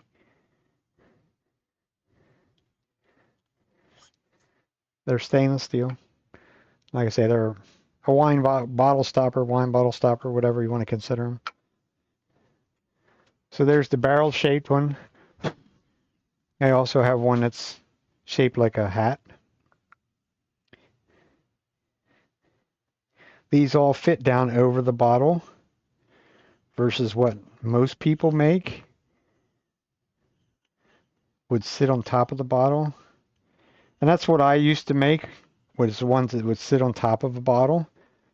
But we were at a show the other year, and a guy come up and he's like, I really like your bottle stoppers, but I'm like, okay, what's the but? And he's like, when I put the normal bottle stopper on top of a bottle, a wine bottle, which is what most people use, these will fit a lot of other bottles than just a wine bottle, though. I will tell you that much.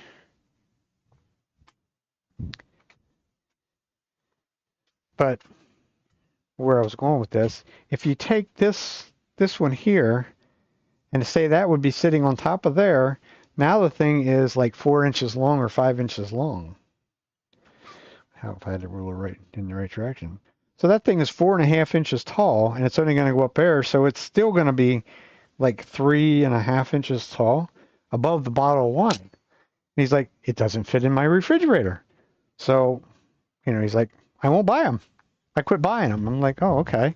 Well, then I saw this design, and it wasn't my design. It was somebody else's. And I'm like, well, I like that. So I sort of quit making them in that fashion. That does bring up a point, though. I could do... They're a little bit hard to display in some ways at a craft show. I mean, they sit there fine. That's the other thing I like about that design, and I also use the flat bottom ones. They will sit on a shelf or on the counter. They don't roll away from you.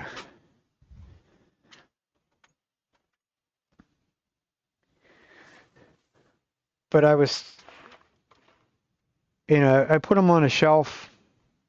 I have a little display shelf or whatever at the craft show, and a lot of people they don't really recognize what they are or what they're for. So I've tried to come up with some things to be able to do to make them more recognizable, I guess you would say. I'm looking for a piece of wood, is what I'm looking for.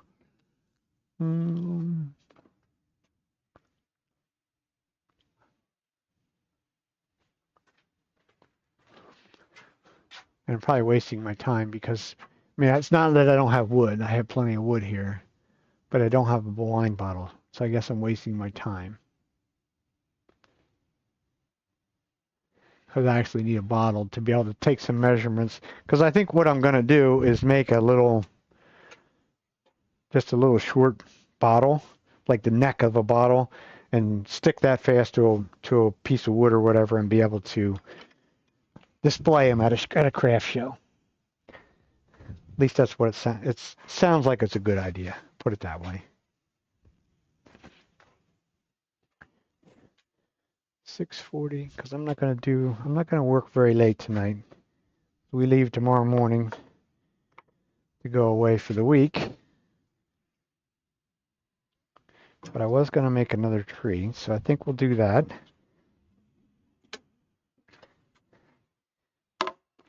You have to bear with me a minute while I cut this log.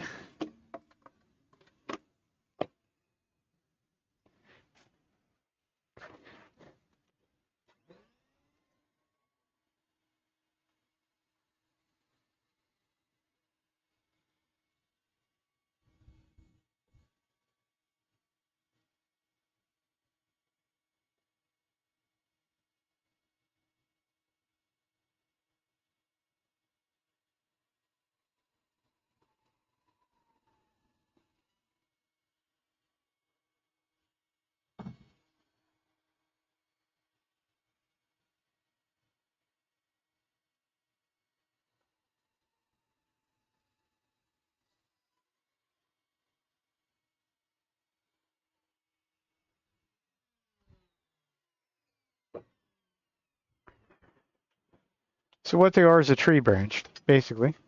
No, it's not basically, that's what they are. Small, or that's actually a little bit bigger tree branch, maybe. Why did I take that out of there?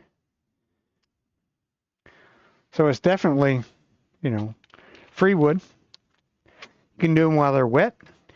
You can stack them up somewhere in the shade, let them dry for a period of time, at least a year, 2 years maybe. The only problem is the bark usually starts to come off of them. It's nice if you can keep the bark on them, but it doesn't cooperate all the time. And what we can do, we take one of them little plastic center finders, and we could do a sort of a geographic center on there. Will help us get started as to where center's at. And we could even put a little punch hole in if we wanted to. It's a little bit offset of the pith. The pith would be right over there. But it doesn't necessarily need to be. And I'll show you what I'm talking about here in a second. Because what I do with them, it's a steb center in for the drive. Trying to figure out which end is even closely remoting to going to keep the bark. Probably neither, but we'll try it. I'm going to start on that geographic center. Bring a tailstock up. Tailstock has no point in it. And I just put a little bit of pressure on it, just enough to hold it. And I'm going to bring my tool rest up, which we're going to have to switch because we're going to need a little bit longer. And I actually have a pattern for these. And I'll explain it as I go. But the base of the tree is going to be down in this area here, about an inch or so up from it. So I'm going to use my finger, and I'm going to put it up against the log, or close to it. And I'm looking as I spin it, there's a place that there's a gap between my finger and the log. The rest of the way around, it sort of wants to touch it or just about touch it. So that means this is farther over that way. So we're going to loosen up the pressure, going to move it over about half that distance, and then we'll check it again and see where we're at. That actually worked pretty well. This end down here really doesn't matter. I really probably could or should I put the live center point in there. It would help to hold it a little bit better because I didn't cut a very straight line down there. Like I say, this end really doesn't matter because it's pretty much all going to go away. It's this end down here where I want to keep that bark, if I can, if it cooperates. I want to keep that area of bark. So that's how I center it. Like I say, you don't even need to put lines down there. You can just sort of eyeball it, guess at it, and you can actually get pretty close to it. And the more you do it, the better you get at it. So that's just another one of them scenarios of practice makes perfect. And we do need to get rid of get this bigger tool rest out. I don't want to have to keep moving it.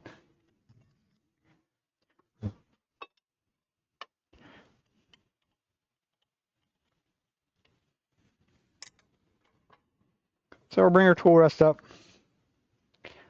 fairly close.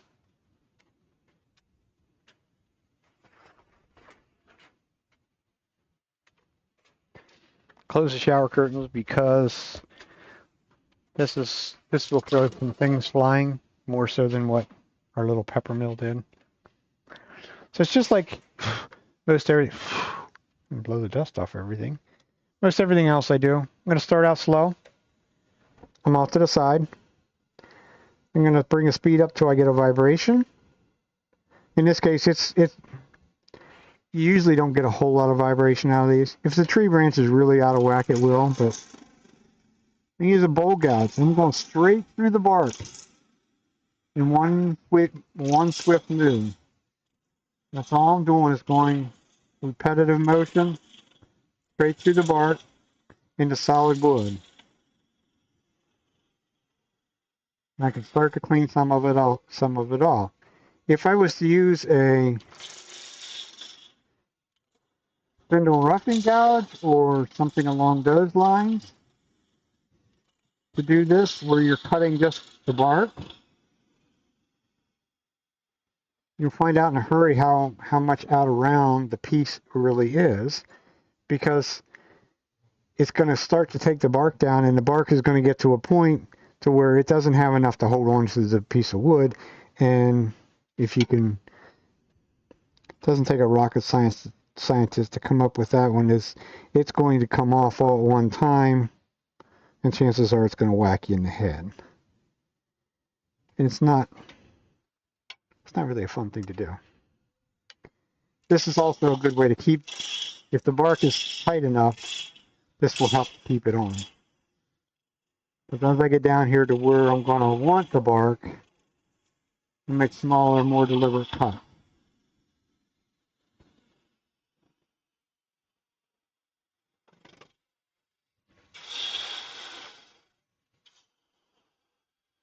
And we can start to make the cone shape.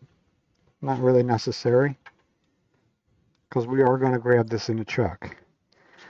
But I keep going back to my pattern because I know this is laid out where it starts out at,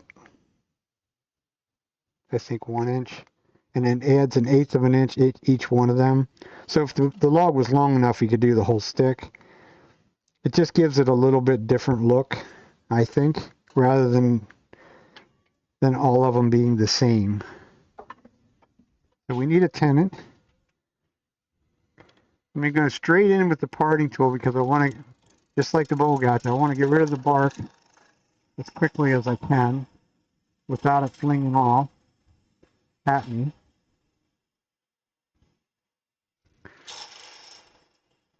So we make a tenant, clean up a little bit of the bottom. Kind of an unnecessary step, but just something I get in the habit of doing. So now we're done between centers. So we can grab it on our chuck, and then we're good to go for the rest of the thing. And looks like the bark is coming off anyhow. It would be nice to be able to harvest your own tree branches and get them in the middle of the winter instead of whenever somebody decides to cut them down. But you can't have everything.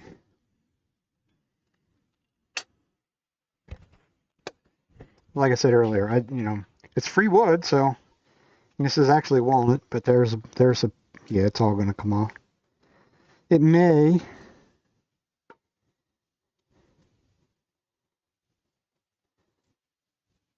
I'll just leave it alone. See what it does. It may only come off down to that layer, which is still going to leave me a dark ring. So we'll grab a minter chuck so that we will have total access to the whole piece. We change something, we're going to slow down. We're going to bring a tailstock back up. It should go back in the same hole that it was in anyhow. But just in case it don't, I do it while it's running. That way it will find its center. We're going to put our tool rest in on an angle, because now we're going to make this a taper. Several ways to do it.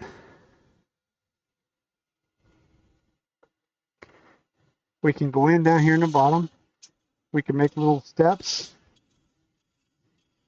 and just keep making them progressively smaller. You can use the wing of the gouge. This is a bowl, half-inch bowl gouge. And it creates like a peeling cut, like a skew. It may not give me the most pretty taper, but it's the important part, that it's pretty quick, and it's also not tearing the wood apart, because it's cutting on basically the same angle or close to it that a skew would cut. So it's going to give me a pretty smooth cut.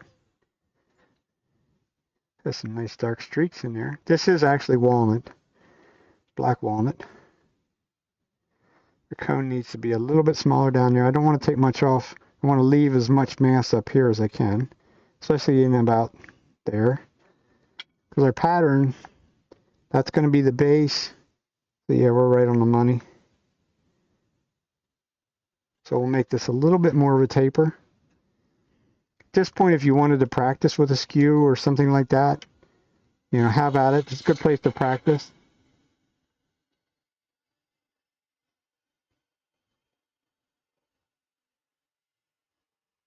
You can do these with actually very wet wood. I prefer they be a little bit dry so that we can do everything at one time. If they're really wet, then you kind of have to, you could still turn them. You just sort of have to leave the tenon on and let them dry a couple days or whatever, a couple weeks, and then you could put finish on them. A lot of times that's when they'll crack more so than if they're a little bit dry. I'm going to take my pattern. I'm going to transfer the marks over onto the piece.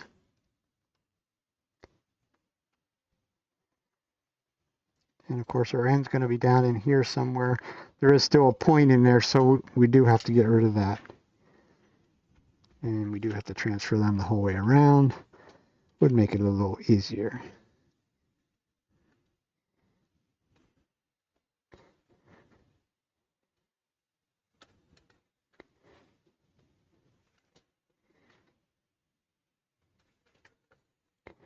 They're sort of based, to me there's two different tree designs. I like the one that really sort of, to me, looks like a tree. But you can do another design if you like. Now start down here at the bottom end. And get rid of a lot of that material. Not the whole way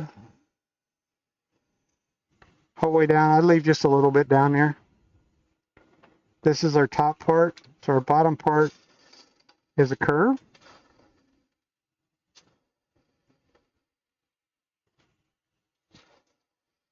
This is sort of a curve into a flat, because I will put like a little ball on top.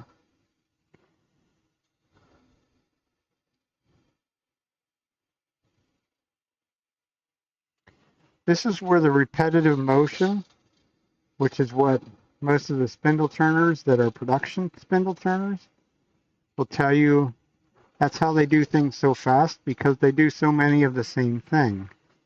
This runs along the lines of sort of the same thing. It's doing the same motions, basically the same cut time after time after time.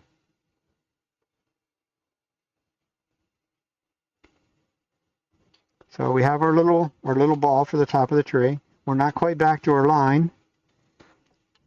So you put the spindle gouge 90 degrees rather than partially open is why it wanted to skate back.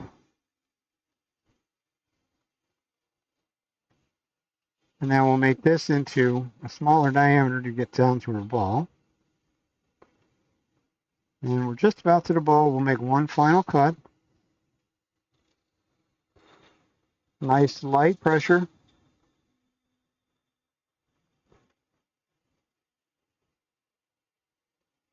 I'm cutting with the wing of the tool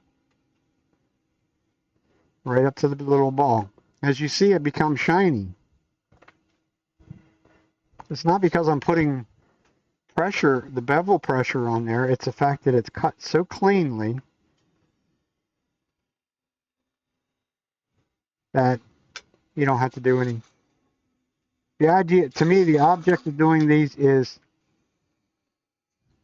very minimal sanding.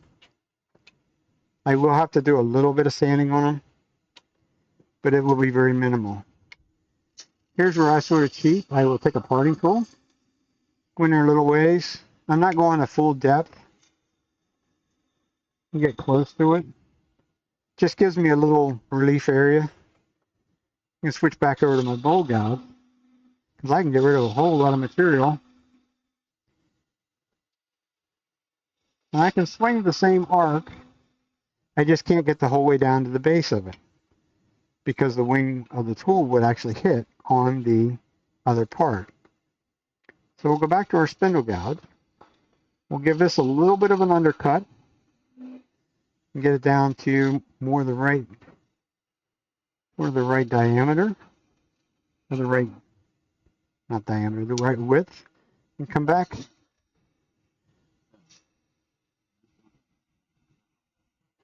I already did my pepper mill. It's done. You want to see it? See, now this is being a pain in my bazooka. And it's not red.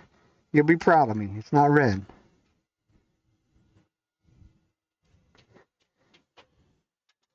There's the pepper mill.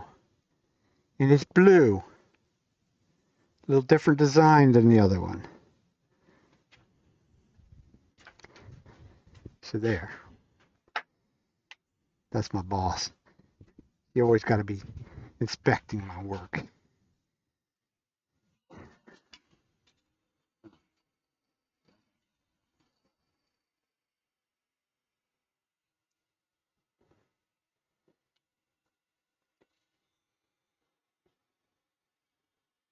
It's still kind of disappointing because I know when I bought that maple, that was supposed to have curl in it, and it doesn't seem to have much curl.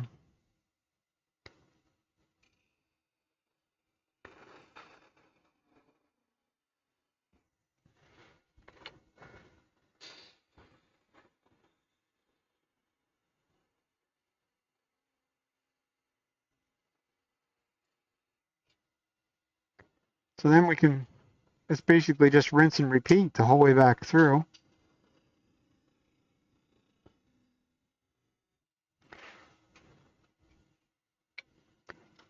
Try and keep things fairly consistent.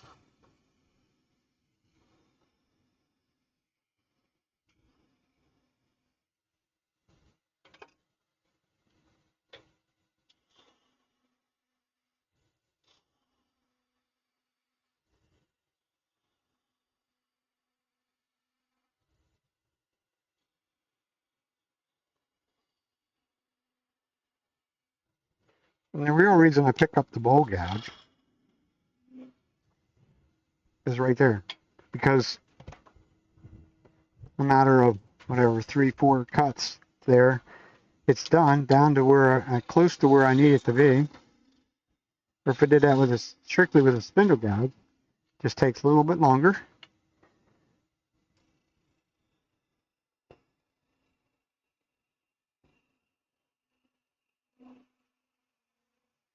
That's sort of where, that would be my world of production turning, is to try and make things, some of the things easier and faster.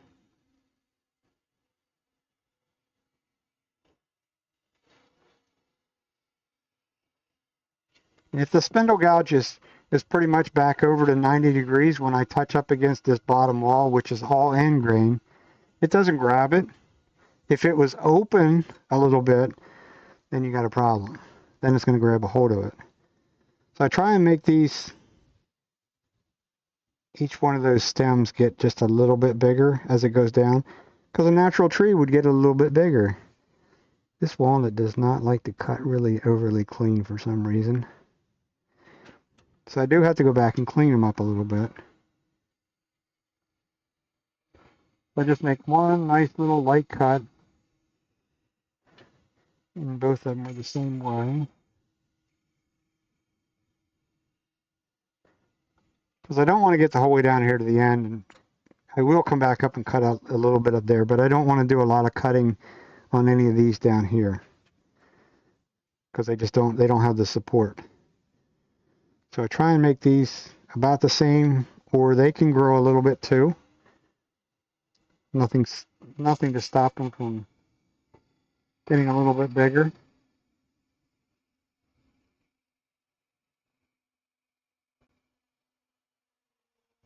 So I go the whole way to the center. I'll come back the other way. And I'm using sort of just the tip. I'm only cutting like right up in there at that point. Now I successfully made that one considerably skinnier than the other one.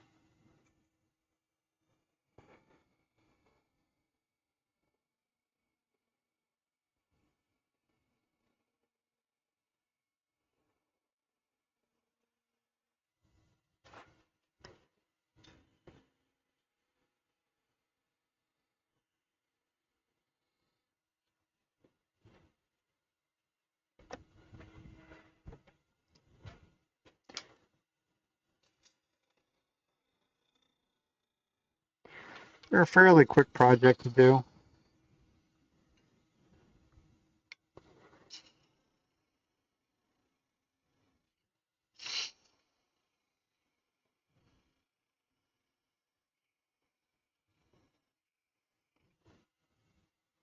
And you can pretty much use any old kind of wood that you find.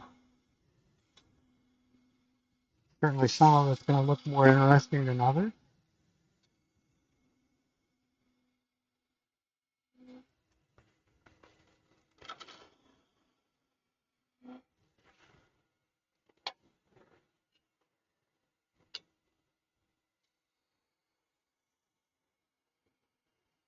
It's certainly really good practice.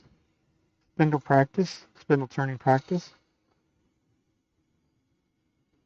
This is making coves, at least a half a cove.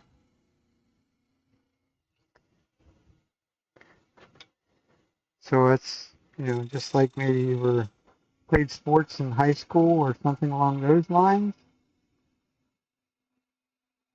or anything you do.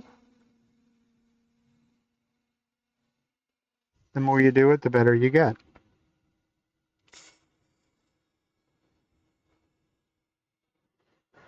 I like to give them just a little bit of a curve. They're not flat. To me, they shouldn't be flat, but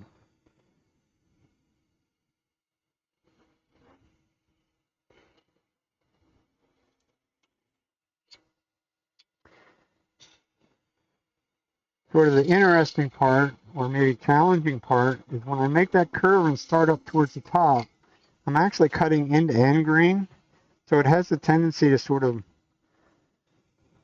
doesn't really chip out, but it's trying to fight you a little bit. That's why I drop down. The nose of the tool is above the surface I'm cutting. So I'm not cutting on the nose, I'm cutting actually on the wings. As you can see where the chips lay at, that's where I'm cutting at, is back here. I'm not cutting up here. So it's peeling it off. So it's, like I say, it's very smooth. Because I don't want to sand. As you'll see here in a couple minutes. The extent of the sanding that I do on these is very, very minimal. Because I don't need to, for one. This is cut cleanly. It's smooth. even though it's end grain. It's smooth, and the sand end grain is a nightmare anyhow. It does still have a little bit of the pith in it. It's the little dark streaks down in there. That's a place where they can crack. But, you know, like I say, I sell these as a craft show. People don't seem to care whether they got a crack running up through there. A lot of people say, well, that's just adds more character to it. Okay. That's the way you look at it, then that's what I'm going to call it. It added more character to it. We just have to watch. We don't want to part down in there too far and cut it apart. Because I don't quite have the right, I don't have the bright light that I could see down in there. Because if I did that, you wouldn't be able to see anything. See, the bowl gouge doesn't necessarily like to go against that end grain. You see it chattered. That's why I come back and go down the other way.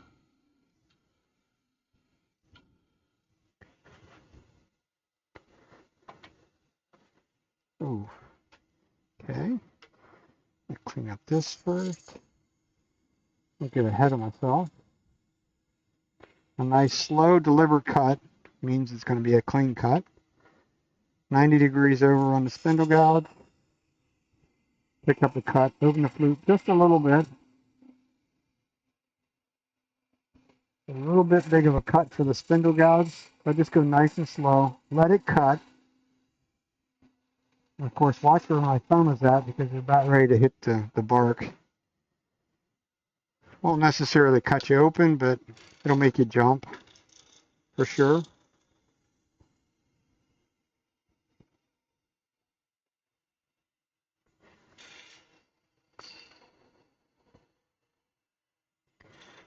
So this is the base of the tree. I sort of make this a little bit straighter in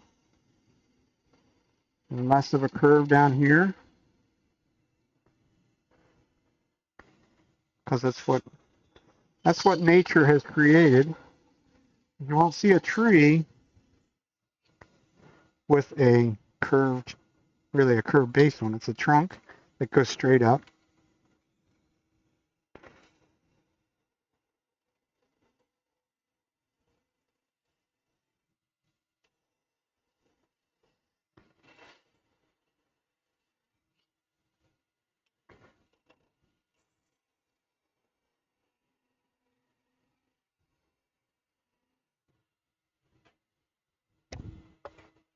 And like I say, up against that bottom, it doesn't necessarily like to cut cleanly unless it has a little place to go to.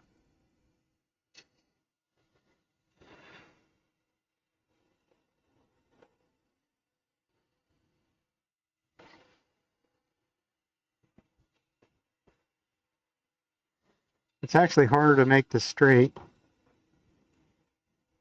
than it is to make a curve. That's why it takes a little bit longer to do that very little bit down there at the bottom. The spindle gouge over on its side will act as sort of a negative rake scraper up underneath there. So that's nice and clean. This is bigger than that, which would make sense because it is a tree. So we lost a little bit of bark. That's okay. So now we can go up here and finish up this end. And we'll cut this off. Hopefully without cutting into the point of the live center. I can actually just get rid of it. Get rid of that point so that I don't cut into it. Now I have to cut really small little delicate cuts. Because now this has no support whatsoever out here. As you can see, it wants to jump around.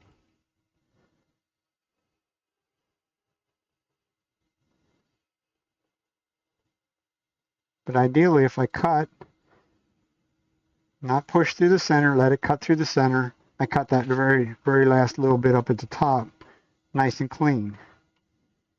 So we got to think about the base. Going to be down about there. I'm going to use my spindle gouge because it's going to slice through the bark. I'm going to give it a little bit of a taper right here, down into nothingness. And what I'm looking to do down in there, as you can see, it turned white. So that means that I'm down through the bark and into almost into solid wood the whole way around. That also meant that it didn't try to tear the rest of the bark off, because ideally I want that to stay on. Because when you sit it on the shelf to sell it, this is what's going to be looking forward, not that. So it's kind of a optical illusion, I guess you would say. I need my bigger parting tool.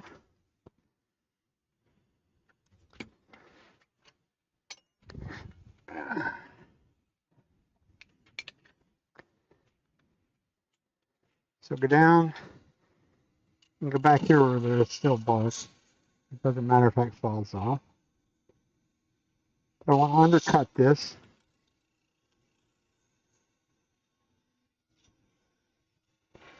A couple degrees.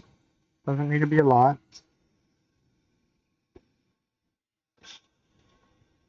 But as I go in to part this off, this is a square parting tool. The side of the parting tool is rubbing up against the wood, which acts as like a negative rate scraper. You'd be surprised how well and how clean that just cut end grained. You can always go back to the outside here.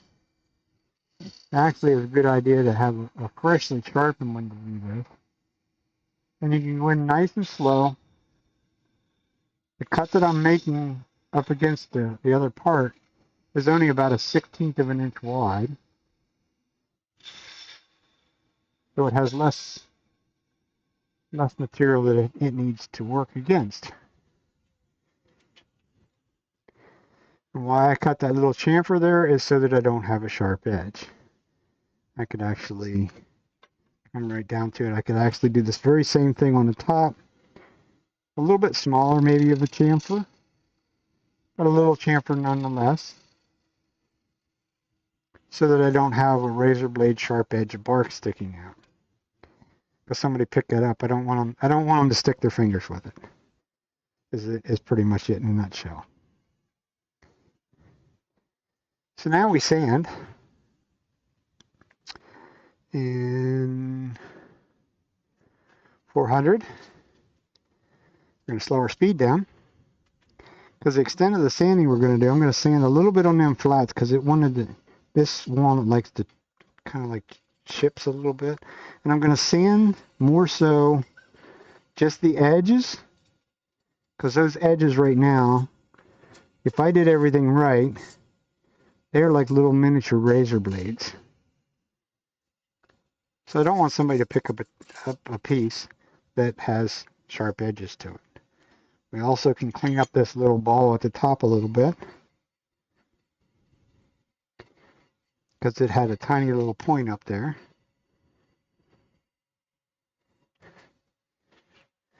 And really, if you wanted to, I mean, you could. I don't know that it really would make a whole lot of difference to do that. We'll try it once, because we're going to put a little bit of finish on this one.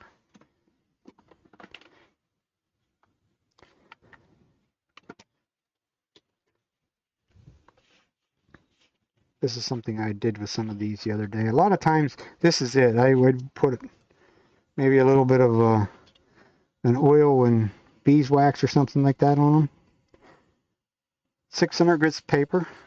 I'm really interested in just sanding this, anything that's sticking up on the end grain part down there. I'm going to keep the sandpaper moving quite quickly, so they don't create any of the scratches, the radial scratches. And it is a tree. So, I mean, nature don't create perfect trees, perfect symmetrical trees. So we'll hit 600. Get a paper towel to wipe that off.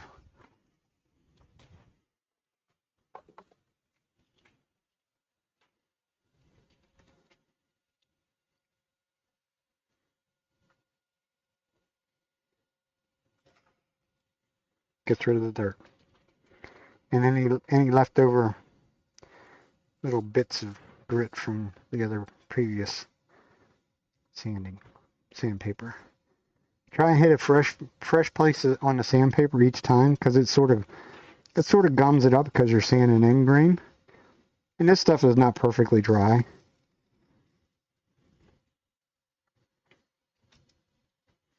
That's also why I haven't been doing a super glue finish on them, because I'm pretty sure they have too much moisture in for that. Because if it has too much moisture, the super glue will set up in an instant, and then it won't give me the finish that I want out of it. But there's other ways around this. So I found the other day, I was making some of these.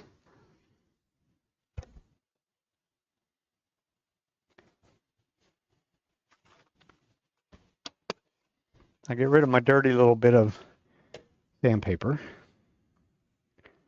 And I'll fold this back up. And we'll grab some de-wax shellac. It's a seal coat shellac. And we'll slow our speed down, way down. I don't want to get a face full of shellac. So we'll just put a little bit on our paper towel. Put a nice coat of shellac on it. Gonna seal it up. Probably could even stop just at the shellac on these.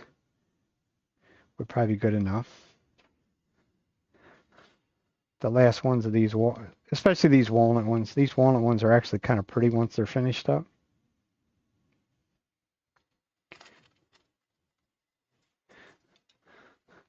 So down here at the bark, we don't want to try and run up over the bark for sure.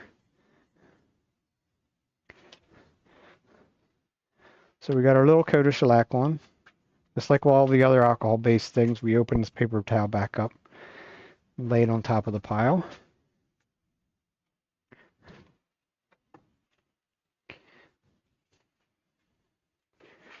We'll take another dry paper towel.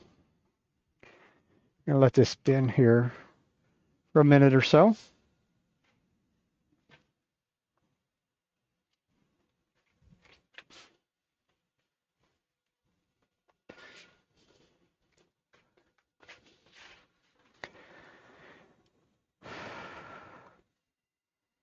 And it's not dry yet.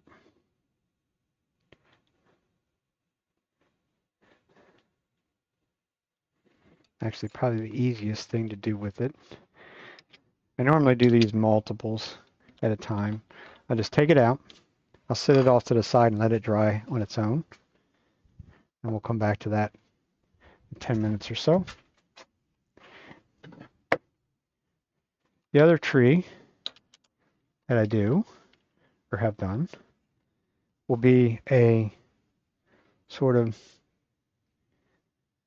straight-sided tree, which is a tree that a lot of wood turning people do. For one, they're much easier, much faster.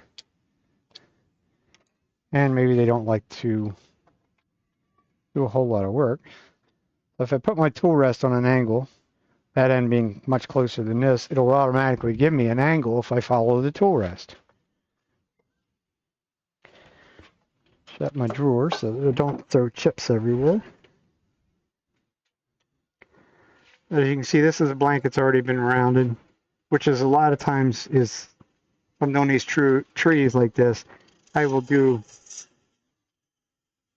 just that very thing of rounding things over.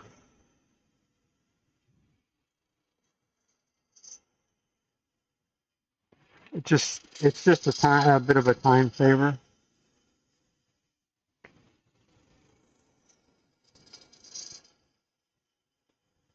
This time I did use a spindle roughing. I'm using a spindle roughing gouge.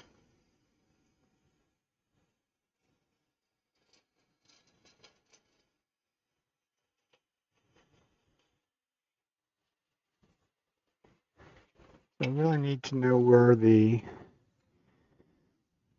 bottom is going to be.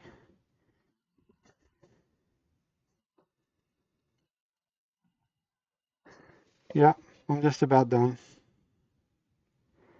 We got some other stuff to do yet tonight, so.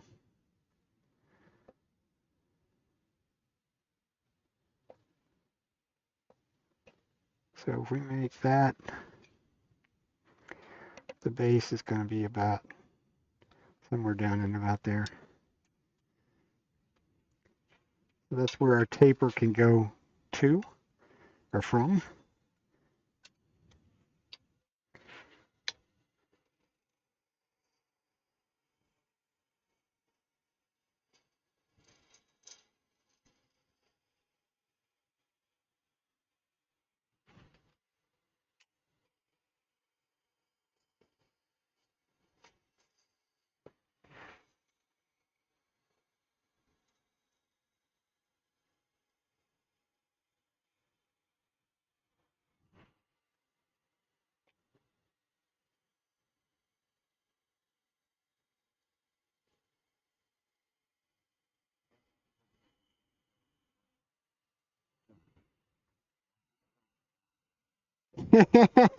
Yeah, I make a bit of it.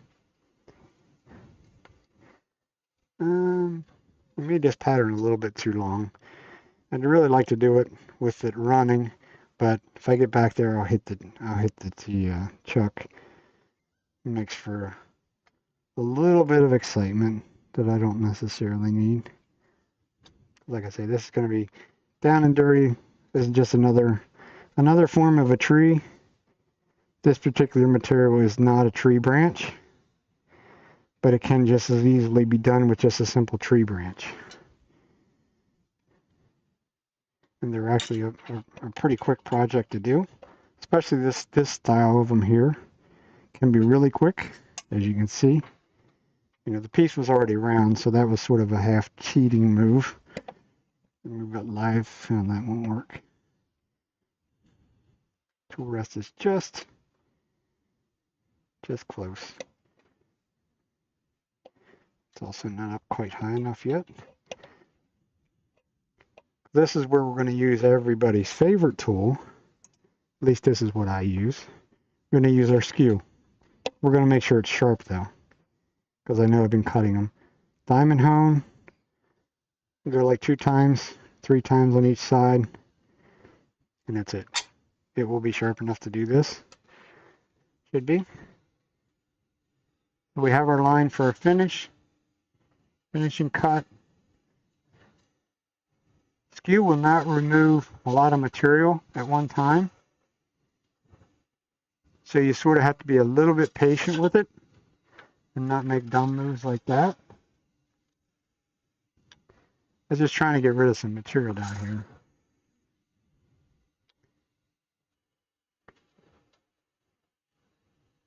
Don't want to go the whole way down. I'm going to go back here to each one of these and mark them just behind that line. V cut would be what you're making.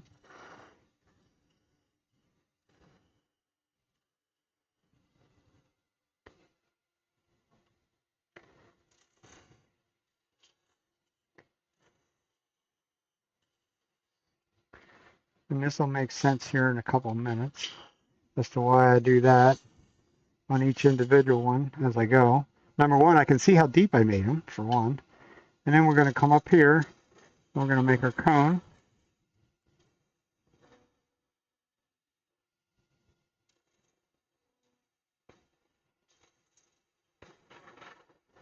I'm going to move my tool rest down just a little bit, just for this end one, because I'm working up too high up on the piece. And it's just waiting for the really good catch that you can have with the skew.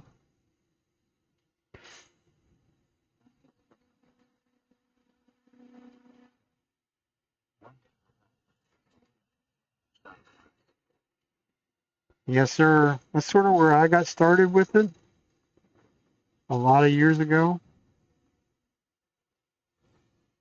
And I actually got out of high school and actually bought a lathe, which would have been back in the Stone Ages to most of you people. And it sort of sat over in the corner in my dad's shop. And we really never used it.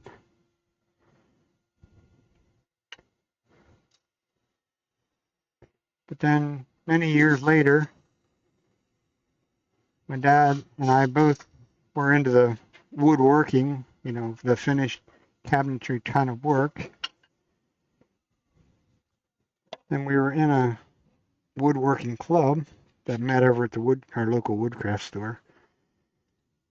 And he found that there was a wood turning club as well. So we went to that and just started I already had the lathe, so it wasn't a very good one, but good enough to start with. Certainly good enough to make what most people make to start out their wood turning career, and that's pens. So we got started on that and made pens for a long time. I made a couple hundred pens, mainly the simple slimline pens. There again, they were inexpensive. The kits are much cheaper than other higher end pens. So at that time, you could buy those for about $2 a piece, especially if you bought enough of them at one time.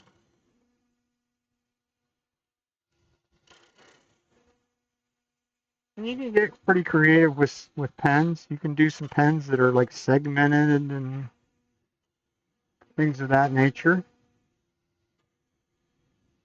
Lots of different kinds of woods. You can use some exotic woods.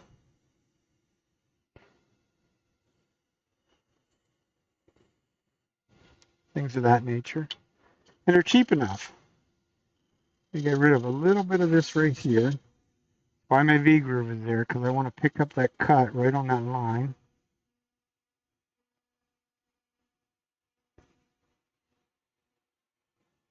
And go right down into the very bottom.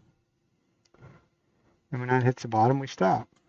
If we need to, we can come back and clean that up and leave that a nice, sharp, crisp corner down there.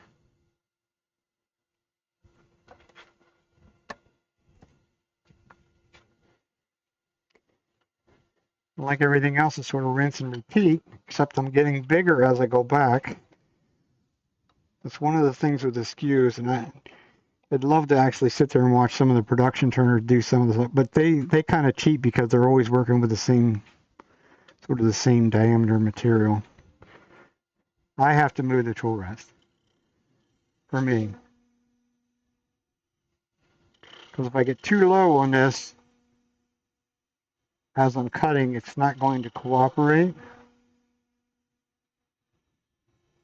In other words, I will have a wonderfully big catch.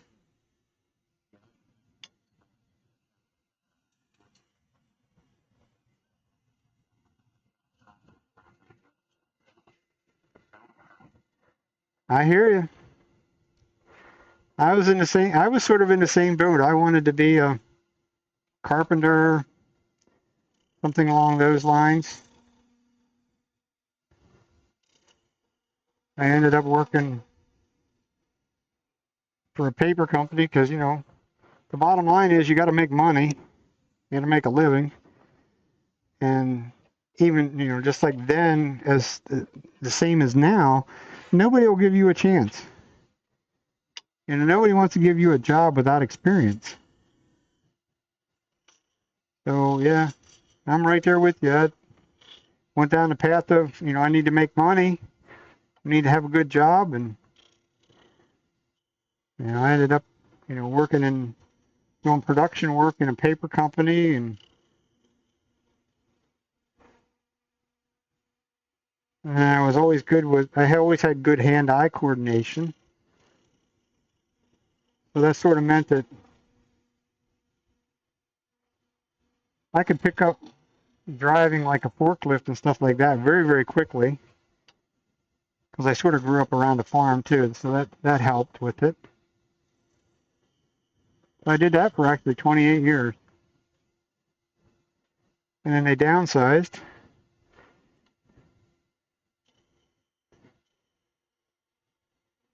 And they offered for us to get our CDL license.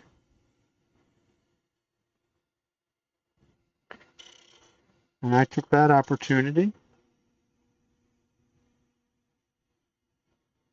and then started driving part-time. Found that I kind of enjoyed it, and the money was a whole lot better than what I was making as a warehouse worker. So that's kind of the rest of that would be history, because that's still what I do today. 15, yeah, a little over 15 years later.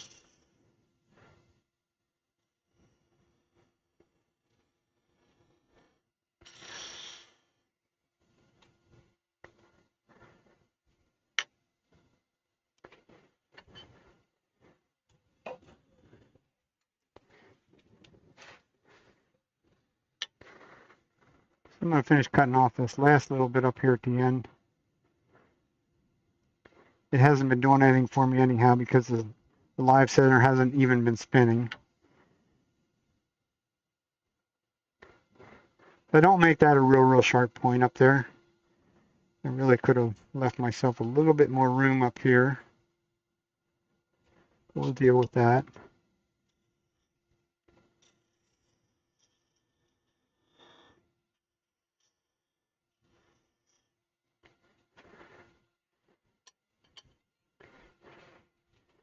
So we'll go back to our spindle gouge for the rest of this up here, because a skew is not necessarily a tool to make coves. This is what we need to do.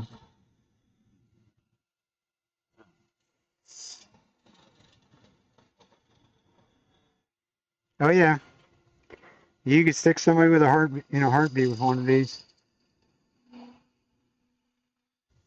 This is a white birch, but it's still sharp enough to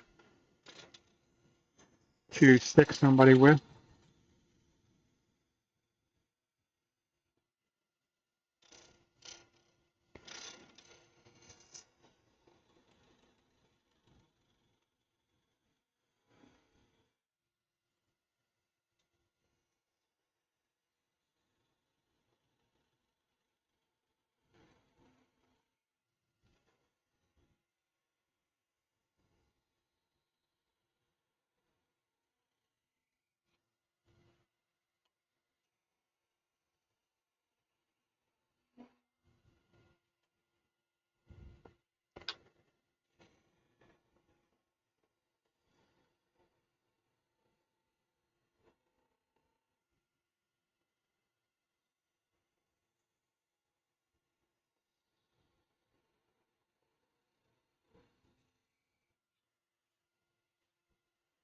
We can even give this a little bit of an undercut.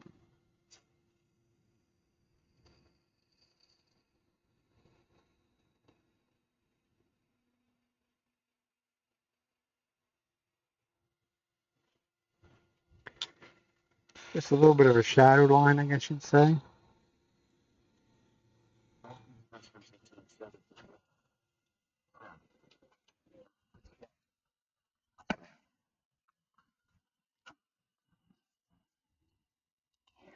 Well, that's good. I don't have any of the pieces that I turned in high school. I think my mother does. I think my mother actually still has like one of the very first bowls that I ever turned, which was very ugly. It was pine. In that day and age, there was no such thing as chucks. So it had a glue block, which would have had, screws and a glue block. Let's see if I can get my knurling tool in there. Yeah. So it was very basic. Yeah. Well, I mean, that's what it was. I mean, it's still cheap today, but cheaper. This is a simple, actually, knurling tool. So it's really not cutting. It's really sort of embedding you got to go slow and you push pretty hard. See if I can get the second one in there. Yeah.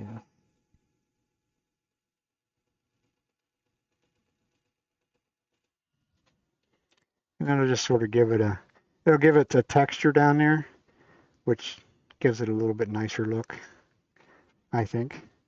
Makes it look more like a tree. But like I say, it doesn't, if you don't have the bark, and it really has no definition of the base of a tree. These I really haven't been doing a whole lot with these either. We could probably finish it just like I'm going to with the other one. So we can hit a little bit of 400 sandpaper. Because the wonders of using the skew, once you get the hang of it, is I'm really scratching this surface up, because the surface that I'm sanding is smoother than the sandpaper. But I also want to put a little bit of a finish on these, so I need it to have a little bit of something to get a hold of. Actually, these I could actually probably finish. I could finish these with the super glue. That'd be better yet. Easier.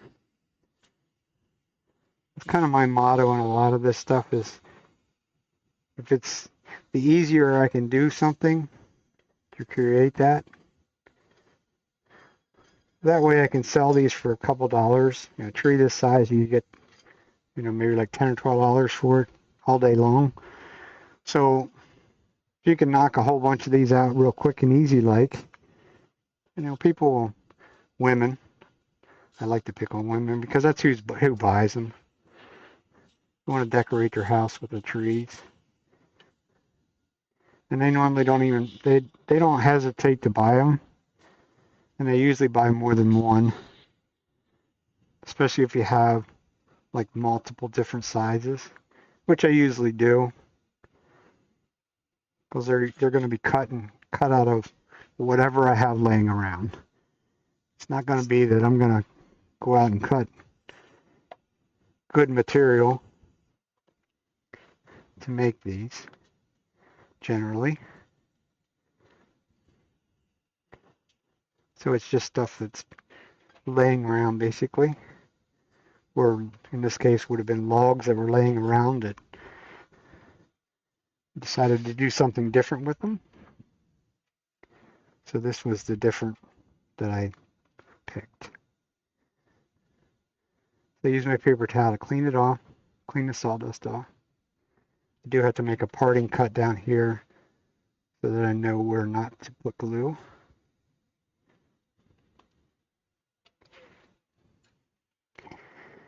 And these kind of have some character to them because, like I say, it's a white birch. It has some, you'll see once I put the super glue on it, it does have some really nice color variations to it. So it will make a pretty nice tree. The ones that are going along up to Massachusetts, none of these have finish on because it is a painting convention. So then women can paint these.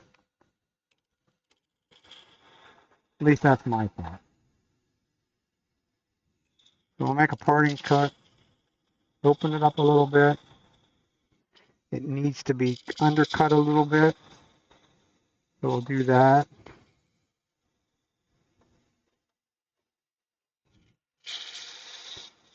I'm using the thin parting tool for this because I probably really don't have enough room to get the big one in. I don't necessarily want to rub up against the chuck jaws.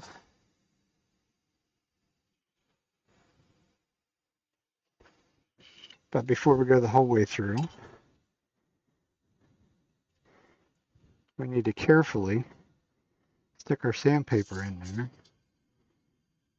and knock off that razor blade edge, because it is just that right now. It is, that would be very sharp. It would cut you. So this one we'll have a go. I'm pretty sure this stuff is dry enough to accept the super glue.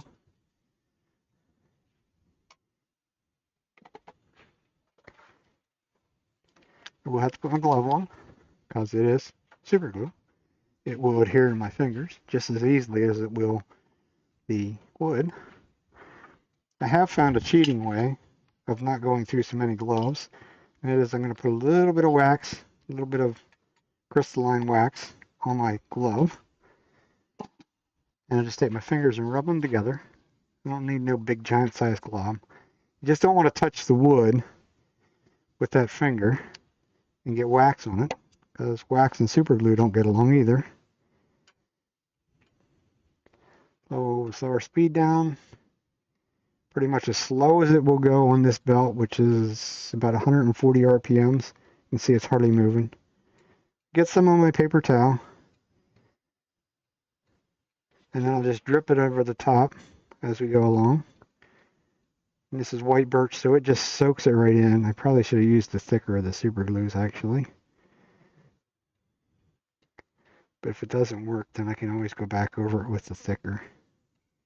Because this stuff is like a sponge. Because it's just absorbing it right in. And I want to get it to the point where it saturates the grain. We'll get in here on the end grain. This would be a challenge to get in here by the chuck. Get it to go down into the knurled part. It also has a 40-second time delay.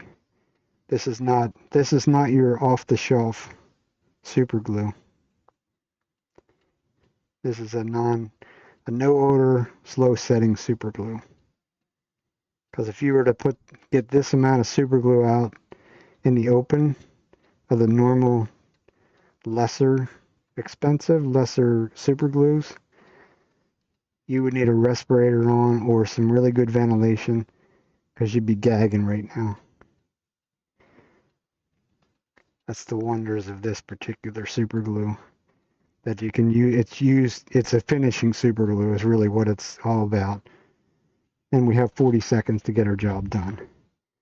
And a little bit of wax mint that I didn't stick fast to the paper towel, which is a plus, because otherwise I go through a shit ton of paper towels. So now we're going to wipe off the excess. We want to wipe it dry. I don't want anything sitting on the surface. I only want what went down into the pores of the wood, because that's where the magic is going to happen.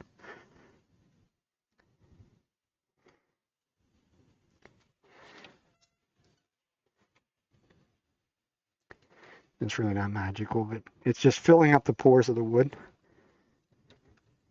but not leaving anything on the surface. So when you touch this piece, once it's fully cured and buffed, you'll be still touching the wood. You won't be touching plastic, which is what super glue is a plastic. Most of the pen turners out there in the world are going to put 4 or 5 coats on, sand it back, and polish it. When you're not touching the wood, you're touching a piece of plastic. Where when you do it this way, I'm actually still touching the wood. I am going to activate it at about 18 to 24 inches away. I'm not up close and personal. I don't need to be up close and personal. This will need to sit for 24 hours to cure, because it does have a 24-hour cure time. So this will be all I'm going to do to this tonight, except finish cutting it off.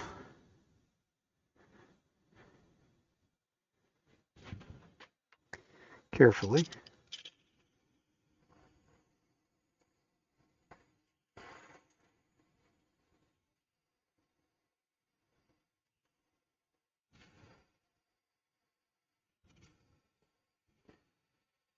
And just like earlier I was saying about the normal square parting tool, I'm just going to put my fingers underneath it so that it doesn't fall to the floor when it cuts off. I'm going to cut it off proud of the bottom as well, because a lot of times it will tear little chunks out of there if you go the whole way to the bottom. That's not overly smooth, but I have a little disc sander that I'll put in the lathe, and I'll clean that up and clean this up out around there, and as well as put some super glue on the bottom. But that's about as simple of a tree as what you can get. So, if you charge by the inch, which is the only way to do them, so at $2 an inch, that's a $14 tree. And people will pay that for them.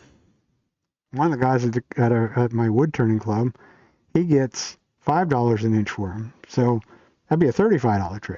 And he said he can't make them fast enough. But he's more fortunate at that than I am. That's what I would say. I've never tried to get that much for them.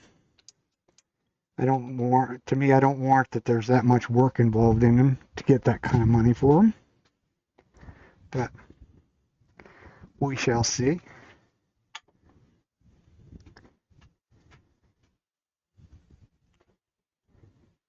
But I think it's 7:45. Got one last little thing I wanted to do to this one because our shellac now is dry. Should be. This one here is walnut. So we can use some abrasive paste on the shellac a little bit to smooth things up. Not that they aren't really already pretty smooth, but the shellac has a tendency to raise the grain in certain places. So we'll just use a little bit of, this is the fine in the abrasive paste.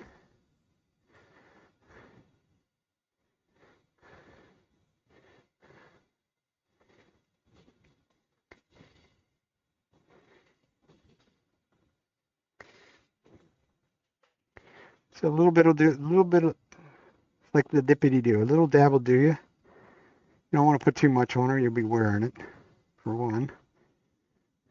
Put a fair amount of pressure. I mean, I'm not trying to break the piece in half, but there's a fair amount of pressure on it. It's kind of an interesting product to use because you can literally hear it. It sounds like it's scratching the shit out of it. When the scratching sound goes away, all the abrasive is used up. So you sort of know when to quit on a place.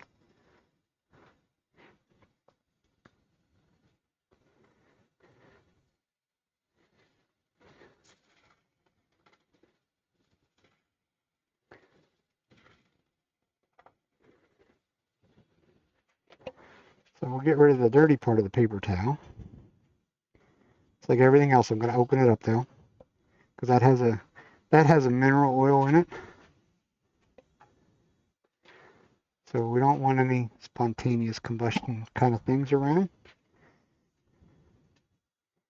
We use the other half of the paper towel that is clean. I'm going to bring the speed up. Now we're not worried about it flinging any at us because there's not enough left, but we're gonna polish that because there is beeswax in it, so beeswax is polishable.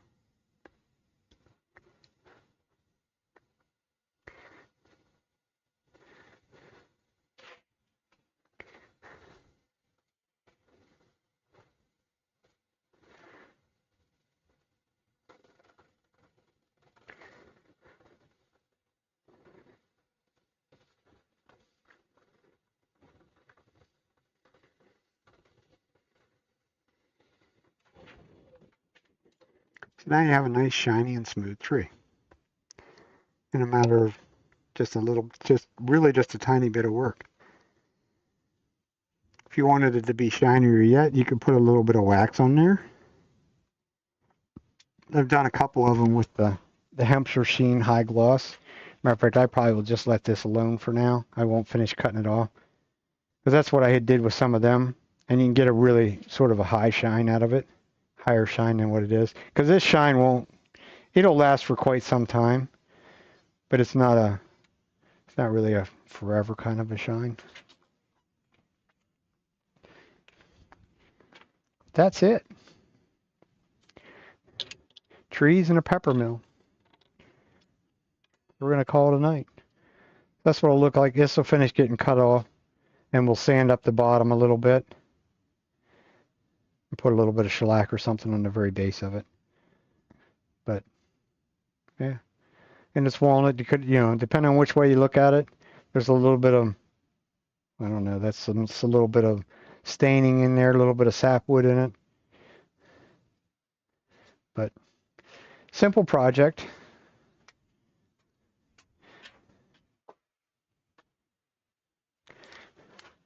Other than that, that's going to be it for me. I still have to go get fuel in the truck and finish packing the truck for our trip tomorrow, because we will be away for the week. And then when we come back, well, it'll be on the weekend, so I won't be streaming next week at all. But after that, I will be here on Saturday evenings rather than Sunday evenings because my work schedule is going to change from Tuesday through Saturday to Sunday through Thursday. And I will not get done in time on Sunday evening to be able to do any of this. So if I can find my mouse, there it is. We can see if we can find somebody to raid into, which is probably, I'm going to venture a guess and say yes, Karen Day. She's always on later than I am. So that's who we're going to raid into. I want to see what she does when she gets the little ornament thing, that because she started out a while back and she was putting the name and the date of the person that raided into her on this little ornament thing. Well, she's the only one on Sunday nights, at least the only one on that I follow. So I normally raid into her. But like I say, 2 weeks on a Saturday is when I'll be back. Otherwise, you all have a good week.